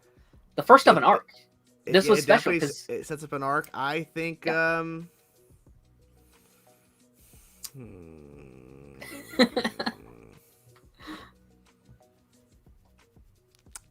say another B. Okay. I like it, but it's obviously just set up for better stuff to come. So. I agree. I agree. No, I mean, this was very big because this was the first time Ben was able to scan an alien. That was a very big deal at the time, from what I remember, because it's like, oh, he can just take other aliens' abilities, like he can and sometimes it's a bit frustrating because you'll be like, all right, so take the hybrid or take Vilgax or take whatever. Like there's always those arguments there, but like. I finally see the episode image where I'm pretty sure we're all going to say it's a D. I see it now. It's there now. Okay. All right. Anyways. Yeah, it's fun getting to see Ben turn as a wolf. We meet a character named Kai, which like that gets memed around a lot where it's like, oh, he only wanted him because he's a werewolf. I was like, you know, that's it gets memed a lot now because like furries and stuff is a thing, and that's a much more popular thing than it was back in 2007 or whatever. Kai wanting Ben as a pet. I mean, some people might be into that. I don't know. Maybe Ben is. Who knows? Ben Wolf, the first scanned alien. Absolutely. Oh, I forgot to read this comment back of the Christmas one. Cartoon Network wanting a Christmas episode, so this came up with whatever. Ben 10 has so much randomness anyway. Yeah, that's true. I mean, they made it work, but I mean, like I said, the idea of like the curse, it sounds silly, but they made it to where Max is Santa, so it's like, all right, cool, that's whatever. Yeah, it would have been really fun if like they were just like, you know what, Santa Claus is an alien. Let's just have Santa Claus be an alien. That's why that'd have been interesting. That's why you can go around the world. All right. Next up, we have Game Over. So this is the episode where Ben and Gwen get stuck in the Sumo Slimmers video game. See, again, it's another middle of the road episode. Like it's fun, but I'm not like, oh, I have to rewatch. Like if I want to rewatch classic episodes, it's not one I'll jump to, you know. So, as a kid, this was my favorite episode. Oh, really? Okay. I think as a concept, it's such a fun, like, oh, they're trapped in the game and they have to go get all the things. They got to go collect the things, and Ben befriending the you know, like the samurai and Grandpa Max getting involved from the like. I always thought it was a fun concept. Yeah. In terms of like where you put it though, because we might have to meet in the middle with this one. If you want to put A, that's fine. Okay. Because I'm assuming you say favorites, you want to put S. So I think A is okay.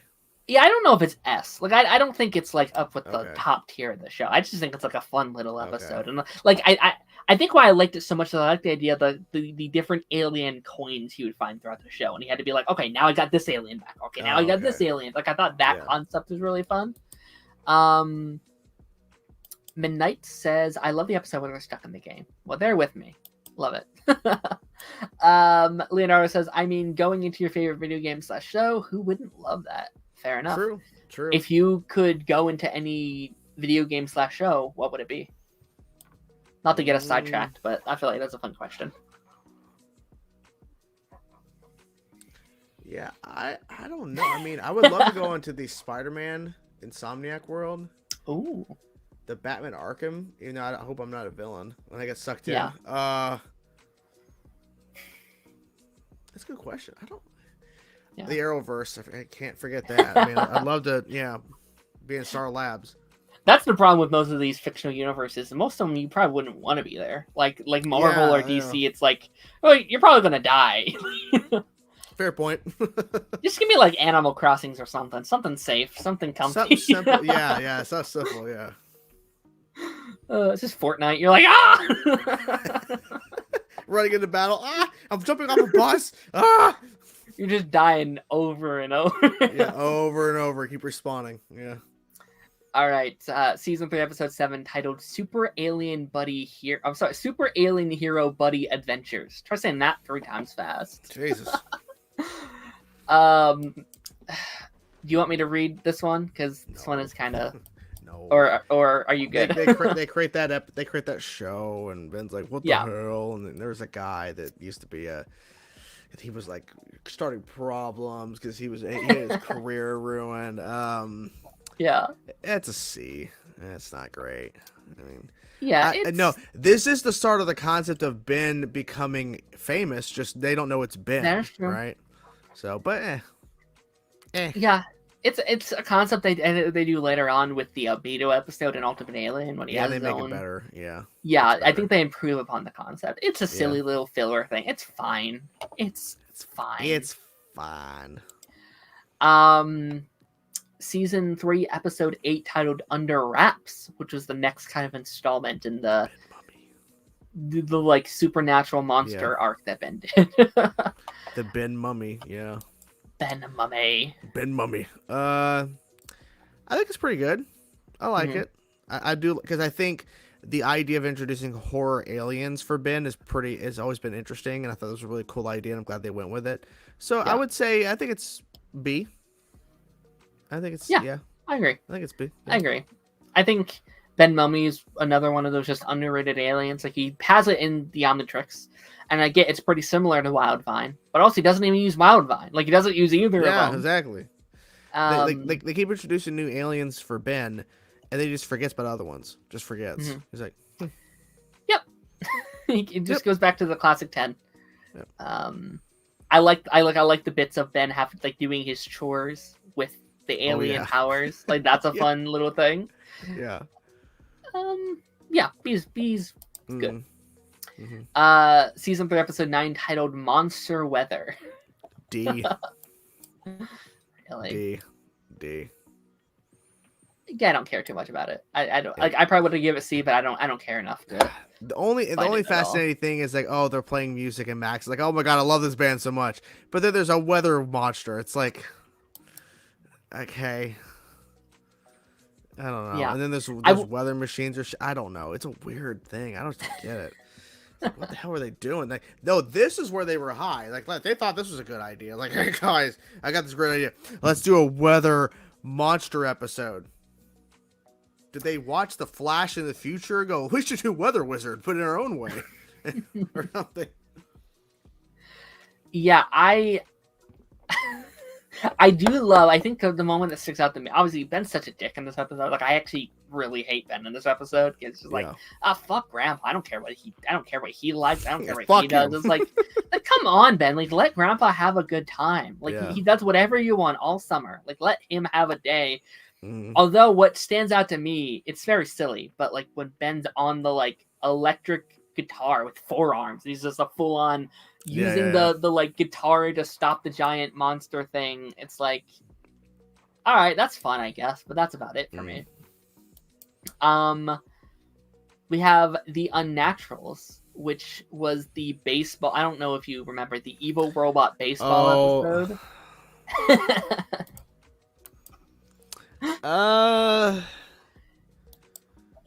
Back-to-back D in my opinion. Really? It's not memorable, but I mean it's like I remember it, but I don't want to remember it. Yeah, it's kind of I mean, this was kind of a sling of like fillery type episodes that didn't hit as hard. Sure. It's cool bringing back Cash and JT. JT and Cash, they are back, but it's like, who cares? It's like, whatever. They're asshole bullies. Who cares? There's that cool scene when he turns Accelerate and he's playing like baseball as like Accelerate and he's moving the ball. They're like, "Whoa, he hit a home run!" It's like, no, Oh yeah, he just... yeah. Been cheating, of course. Yeah. Yeah, I'm okay with D. Again, I probably would have put it at B or C, but I don't care too much. It don't matter. Yeah. The Visitor, season 11 or season 3, episode 11.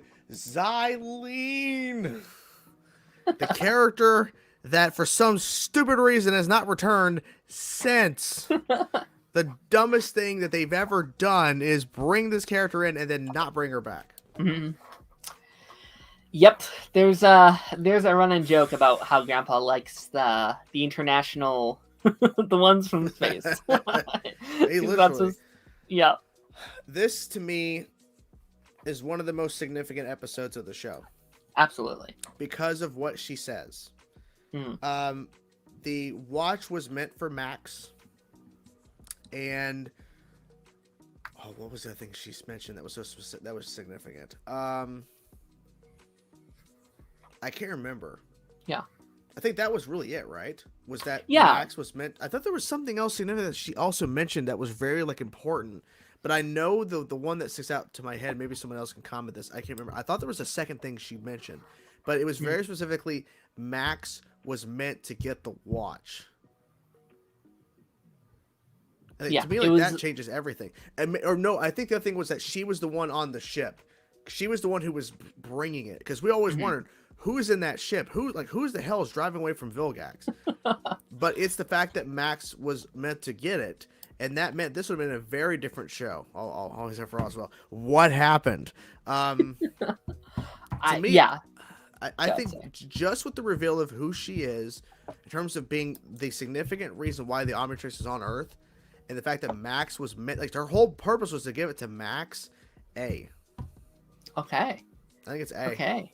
Yeah, genuinely one of the biggest episodes of the show. Like, I think that reveal, single-handedly one of the most important things coming forward. That it wasn't meant for Ben. He wasn't supposed to get it. It was meant for his superhero grandpa. You know, he's been fighting crime his whole life. Yeah. Of course it was meant for Grandpa Max. Why would it be meant for a kid?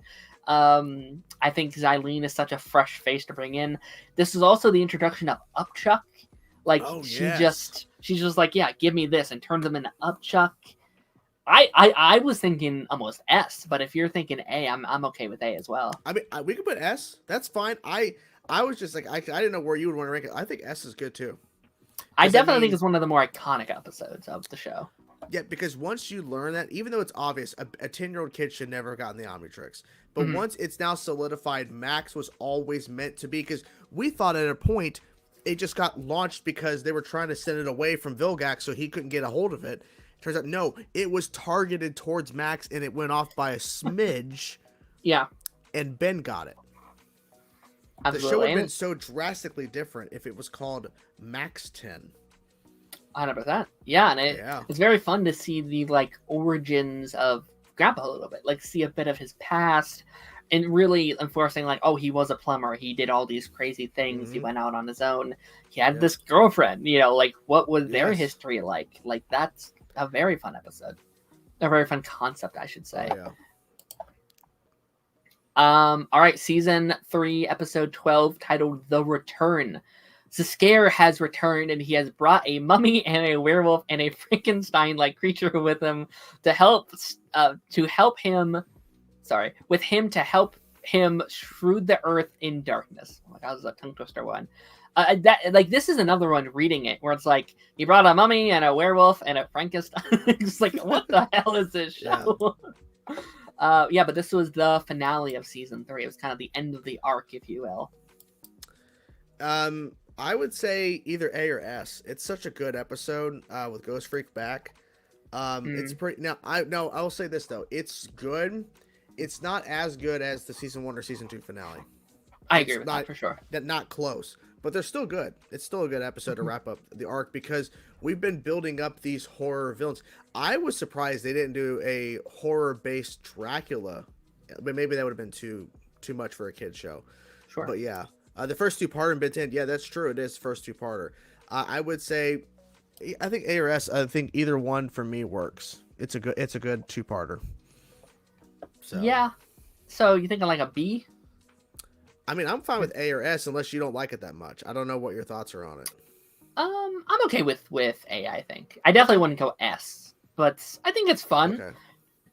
I think having Ghost Freak back as the main villain is great. Like, at some point it'd be pretty fun to go through and like rank all like the big bads or whatever. Because I definitely think like the scare fits up pretty well. Like having him be, because like arguably like season 1's Vilgax, arguably season 2 is also Vilgax, but I like to think of it as like Kevin Levin as kind of the main villain.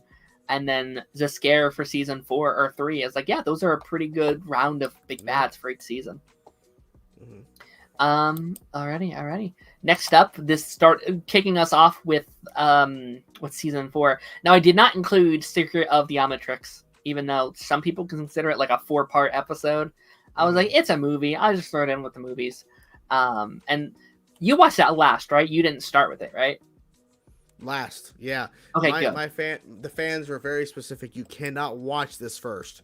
So I never understood that. It comes out before the rest of the season. It's like, this is how it should end. Like, this is like the ending. How it should be, at least.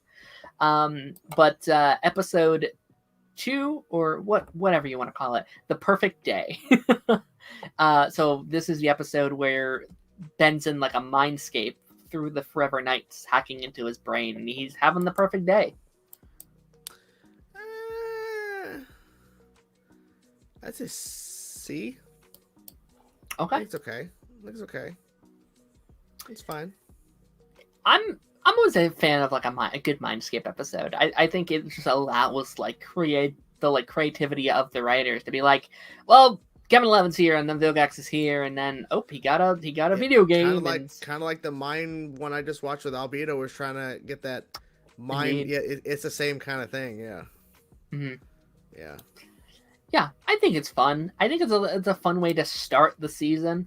Just like season 4 is kind of a weird one because it is just kind of a series of like, well, this is our last chance to do all the storylines we maybe wanted to do, which is a mix of like really good stuff, but also like kind of weird ones, which gives us a season 4 episode 5 titled "Divided We Stand," which was the introduction to Ditto. If Rob Paulson, I love Ditto. I do like the character. Who did they fight in this episode? Was it Dr. Animo? Yeah, of course he's trying to clone. He's trying to use Ditto's cloning thing to like clone his animal creatures. Of course he is. It's always something. I think it's a pretty decent episode. I'd say B. I like Ditto a lot. I agree with that.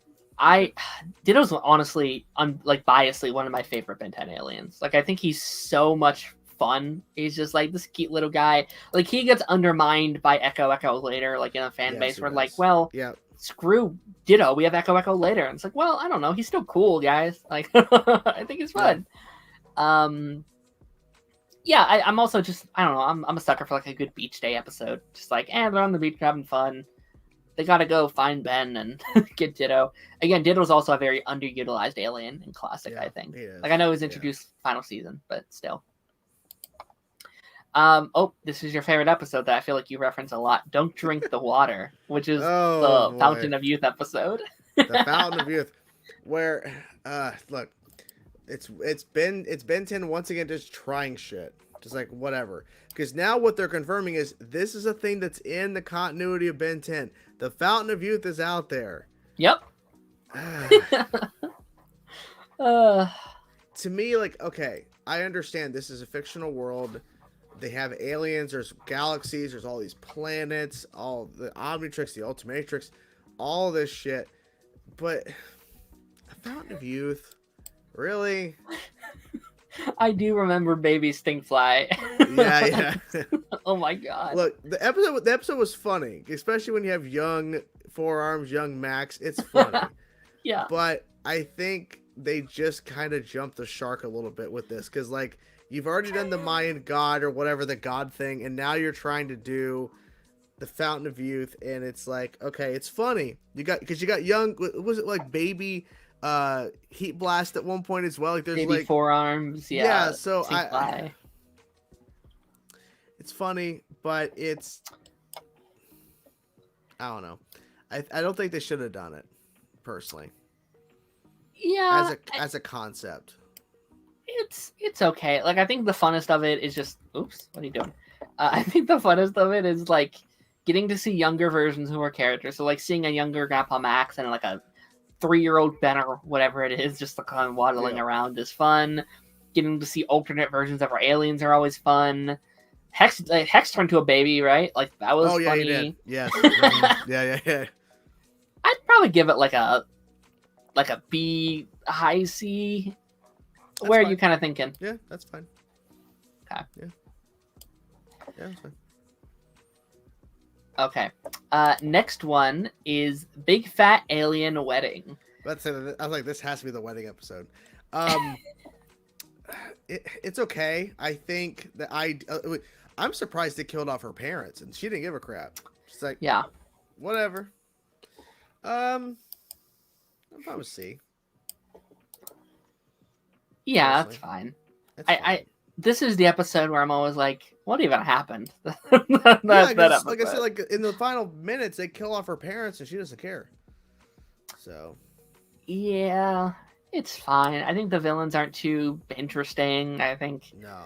You know, it's kind of ridiculous. It's fine. It's yeah. And yeah, like season 4 had a very weird kind of length of just these weird filler episodes. Yep. Because then we have Ben for Good Buddy, the weird. Come on, let's not talk about it. Let's just move on. This is so bad. To me, this is the worst episode of Ben 10 Classic. I agree. And the only interesting part is that Upchuck is just like eating nonstop, and then at one point Ben is an upgraded train, and he's flying as upgraded train. That's funny. We don't have an F, so D is basically our F. Yeah. That's basically what we're running with. It's like, it doesn't hurt nobody, but I'm like, I'm never rewatching this episode. Like, no. Again.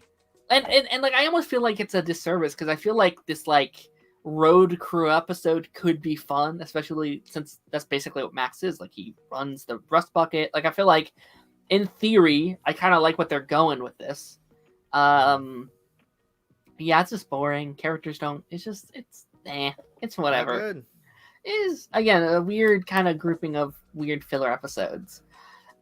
Which I feel like that kind of continues with Ready to Rumble, when Ben finds himself in Ben just finds himself in a cage match with a random alligator sibling.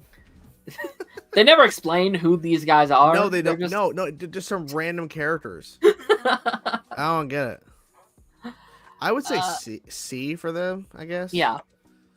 There's fine. Nothing bad in it, but it's just like with everything else, it's like you could tell they were like, well, we're just trying out a bunch of weird storylines, see what hits, see what doesn't before we move on to a new show. Pretty much. Yeah. I actually do really love Ben's not arc, but like his like, oh, I played on Gwen's computer, I wasn't supposed to, I broke it. Now what am I going to do? I have to live it up to him. And I feel like that was a very responsible. Like, I think normally he'd be like, screw her, I don't care. But, like, he genuinely was scared of, rooting her things. Like, I thought that was very wholesome. And obviously the ending, that it was never really broken. It just kind of ran out of batteries or whatever. But, it's okay. All right, down to the final. I guess we're down to final 4. I guess we're in the final 5, final 4. Ken 10. I love it. Love this episode. I think the idea of Ben having a kid, and it's like, oh my god, what? I'd say A. That's pretty good. I love it. Yeah. I think it's almost like you have so much fun with this episode because we get to see a new Omnitrix, and we get to see used in different ways. A new roster of 10 new aliens that Ken gets to have fun with. And really, like, it did, and part of me is kind of glad it didn't happen. Part of me would have liked to have seen it happen. It felt like a backdoor pilot. It felt like them being like, I really wish it was. Yeah. It gets like, okay, because I think the issue with a Ben 10,000 show is he's very powerful. How do you manage power scaling? Yeah, you bring in how do you make him? Yes, it would have. If you do Ben 10,000, it has to be Ken. I think it has to be his resourcefulness with the Omnitrix, and how he uses certain things, and he befriends a little dog that Charmcaster has, and seeing older Kevin is super weird because we know what happens later. Yeah, like it's bizarre. It's very bizarre. Very fun though. Yeah, Mm-hmm. absolute classic. Yep. Alrighty. Goodbye and good riddance. Now this is our second What If episode, not canon to the show, where Ben returns from summer vacation, and he goes back to school with his alien powers, and Vilgax destroys his home, and his parents find out. I think it's another A episode. It's really good. I mean, that's just me though. Man, I'll be honest. This might be our first disagree. I don't like it too much. Oh, okay. I liked it. I think the idea of the kids finding out and then Vilgax showing up at Ben's house and making it real personal. But I also understand the point of besides that, there's not really much going on in the episode. Yeah, I mean, I think it's a fun concept. I do think kind of doing a what if so close to the end like that was always very confusing for people. Being like, oh wait, no, this is canon. Where it's like, well, no, it's one of those weird kind of one-off ones. If you're thinking A, I was thinking C. We can do a B. I'm totally fine with a B. That's fine. Yeah. Yeah. All right, we have Forever. What are the official names for it? I think it's Ben 10 versus the Negative 10 Part 1 and Part 2.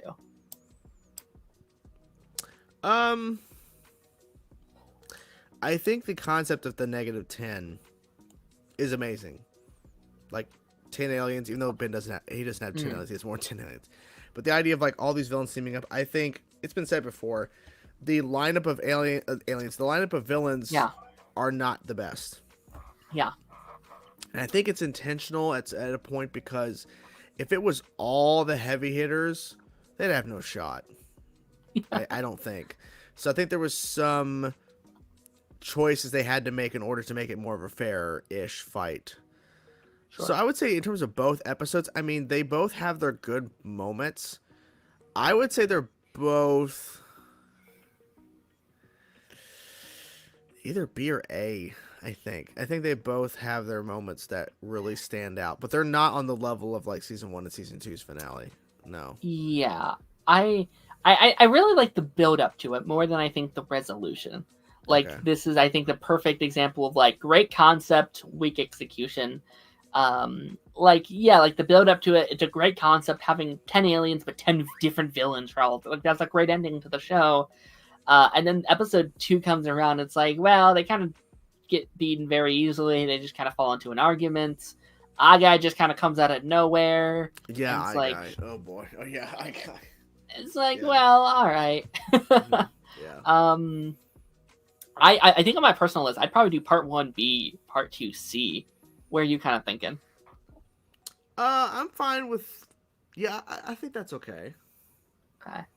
Yeah. Yeah, I mean, they're great moments. I did think it was a little weird they use Upchuck as the final alien. Yeah, that's the thing that kind of just confuses me because you would think you would go back to Diamond Head, who started it all, or it was one of the starting villains or heroes to wrap it up, or even Heat Blast, right? Yeah. So. Leonardo said some of the members are bad picks. I definitely agree. Oh, Cooper. Yeah, I forgot Cooper was in the episode. Yeah. Cooper? Yeah. Cooper's. I mean, I like him in there just because I think of later stuff. When I watched it for the first time, I already knew Cooper from Alien Force and stuff like that. I was like, oh, it's Cooper. That's where he's introduced. I remember thinking that was cool. But retrospectively, that was another thing I didn't like. It was I was so frustrated at this point with just the banter between Ben and Gwen. At this point, we were sick of it. The bantering over the music, the concert ticket was come on, guys. We've learned this lesson so many times at this point. It's very frustrating. They never learned their lesson. No. Nope. But yeah, I mean, looking at this giant list, is there anything you would move or want to shift around? Not that I'm noticing. I mean, I think it's pretty pretty spot on for the most part. I feel like the thing with the show, and I think with all the Ben 10 shows, is that things fluctuate depending on how long you've kind of sat with it. Because I mean, at the time when I'm watching these episodes, I for the most part was having a great time with all of them and really looking at the positives and just enjoying what they're expanding upon. But when you see, now that I've gotten to the point where I'm almost done with the third show out of the 4 in the continuity, you kind of look back and see, okay, yes, they've done some course corrections. They've done some kind of rewritten shit because they want to make changes that the classic show really wasn't setting up, because they weren't setting up Gwen to be an actual half alien or partial alien. So they had to kind of course correct and change that. Mm-hmm. But in terms of what they were doing here in Classic, they were basically just like winging it, right? Because there was no blueprint. There was no like comic thing they could go back to look at storylines. Nope. They were just winging it on the fly and trying to build a new universe. And so when you get the opportunity to make a time jump 5 years later or so with the new show Alien Force, you kind of see, okay, what worked with Classic, which there's a lot of things that worked with this show. But then you see, okay, well, what if we wanted to bring in Kevin as a part of the trio and take Max out? It's risky, it's ballsy, but they did it and it worked. But there are some things that the Classic tried to do that just didn't work. The truck driver thing was ridiculous. The bringing the Fountain of Youth stuff, like, that's just like, what are you guys doing? And then and then some of the villains they had to course correct as well, or they just never return, or characters that we thought were going to be significant, like Xylene, has not returned yet. But yet we're introducing the actual love interest that was able to get to the point where Gwen is a thing because of her grandmother being an Anodite, and that how that ties into Max, and there's a flashback whole thing with that as an episode. So there's a lot of moving pieces. But I think in terms of what Classic did, it knocked it out of the park in terms of a brand new universe, a new concept with these characters. Yep. And we're going to go balls out. And even if some of it doesn't work, all the good shit in S tier makes up for a lot of this bad stuff. Because if that pilot wasn't as good, we wouldn't have gotten 4 seasons of this show. Absolutely not. No. And if Vilgax wasn't as good as a villain as he was, we wouldn't continue to see him throughout the remainder of the 4 seasons. He'd be a one-and-done villain because they could just have another alien or somebody that's obsessed with the Omnitrix, which they all are, to then follow Ben and then just say, Vilgax, we're done with you. So, yeah. Yeah, it's very heartwarming to see where the franchise lifted up from Classic. Like, again, they were just trying to do a thing. They pitched it a couple of times. It was originally going to be a show where he turned into a bunch of like superheroes. Like, it wasn't supposed to be aliens or a lot of different things. Looking back on it, original continuity has 18 seasons of TV. It then got a reboot. We had multiple movies. They're just recently going to be starting a new comic line. To this day, it trends nearly every day on Twitter. There's talks of movies. There's talks of new stuff coming out. Like, the fact that after next year will be its 20th anniversary, if I'm not mistaken. So 2005. Next year's 2025. It'll be 20 years old, and it's still this popular. It's so impressive. So, absolutely love Ben 10 Classic. This was very, very fun. Thank you, Chainsaw, for sticking this out with me and ranking all of these Ben 10 heroes. Ben 10 episodes. As we kind of wrap up our stream, where can people find you? If there's anyone watching that doesn't know who the heck you are or where you came from, where can people find you? I came from, where can you find me? I don't know. I came from my mother. Oh, really? Yeah, and I wasn't planned. Okay. When I was 3, this guy, I don't want to say his name, but his name was Daren. He beat me with a stick and said, "You're a bad boy," and I believed him. Well, thank you, everybody. This has been a great Chainsaw Reacts. Right there. You follow me on Chainsaw Reacts YouTube, TikTok, Twitter. That's pretty. I mean, I have Facebook too, but I hardly ever check it. But yeah, The main platforms is YouTube here, TikTok, and Twitter. And Go watch Council of Creators. He does streams that every Wednesday. I am there a lot of those weeks, so if you want to hear, but when he's not there, it's sad. Yeah, actually, don't show up when I'm not there. Only show up when I show up, guys, because I'm gonna bring the hats. That's what I'm gonna do. Yeah, totally. Yeah. No, I mean, go check out. He's up to this point now almost reacted to all of Ben 10 Classic, Ben 10 Alien Force, and Ben 10 Ultimate Alien. We've done several Ben 10 live streams on your channel, so if you want to see just a backlog, a couple like prior to our last one, I rewatched one of the first ones that we did, and it was like, holy shit, you've come so far in your journey since you started. Yeah, you've learned so much. It's so great. Thank you to all the comments, everyone who have come in here today. Most of them coming from your channel, so I do very, very much appreciate that. Everyone stopping by. Subscribe, guys. Subscribe. That'd be very, very much appreciated. Next week, we're doing a Superman Lois themed episode as it's about to start, guys. We're going to be doing our predictions and theories and all that stuff for the upcoming season. And we got a couple last questions that I'll just answer really quickly before we go. Will you watch up to an Alien finale in one go, or split it up and watch it in 3 weeks? I'll probably split. I mean, with parts, I sometimes like with X-Men Evolution, they would do 2-parters. Like the way it was, like the episodes were put together for the fan made upscale. It was all there were 2 parts together in one. So I would film them back to back, or film them at the same time, and then edit and post separate. But I think the way it's been sent to me by a buddy, it's been split. So I'll just do the way it's been split. So it's fine. Gotcha. Plus, it means you get more weeks. Like, I'm not trying to rush through it. Like, you get more time to. Because someone was commenting today. Well, I feel like you need to move faster. Like, if I start moving fast now, people are like, you've been doing the same schedule for years. Why are you now rushing? Well, this one guy told me to go faster. No. Well, at this point, there's no reason. There's no new Ben 10 right now, so it's a perfect time. No. Take your time. But if they announced, hey, we're having a new Ben 10 show, it's connected to the original continuity, it's coming out this time. Oh, you better believe I start figuring out how. If I'm not done by then, I gotta go. You know? Yeah. Leonardo said I was Ben's age when Ben 10 started. That's pretty fun. You have to grow up with Ben. Cameron was 0 when Ben 10 started, when it aired. Wow. I was starting 2005. I was like 3. I was 3, 4. I was 13. Wow. Yeah. Amazing. So you were about close to Ben's age. You were, what, 3 years off? I think they based Ben 10 off my life. Yeah, man. Yeah. I'll have to show that off at some point. But yeah, again, thank you everyone for watching. Thank you, Chainsaw. And yeah, without further ado, we will see you guys on the flip side. Bye-bye.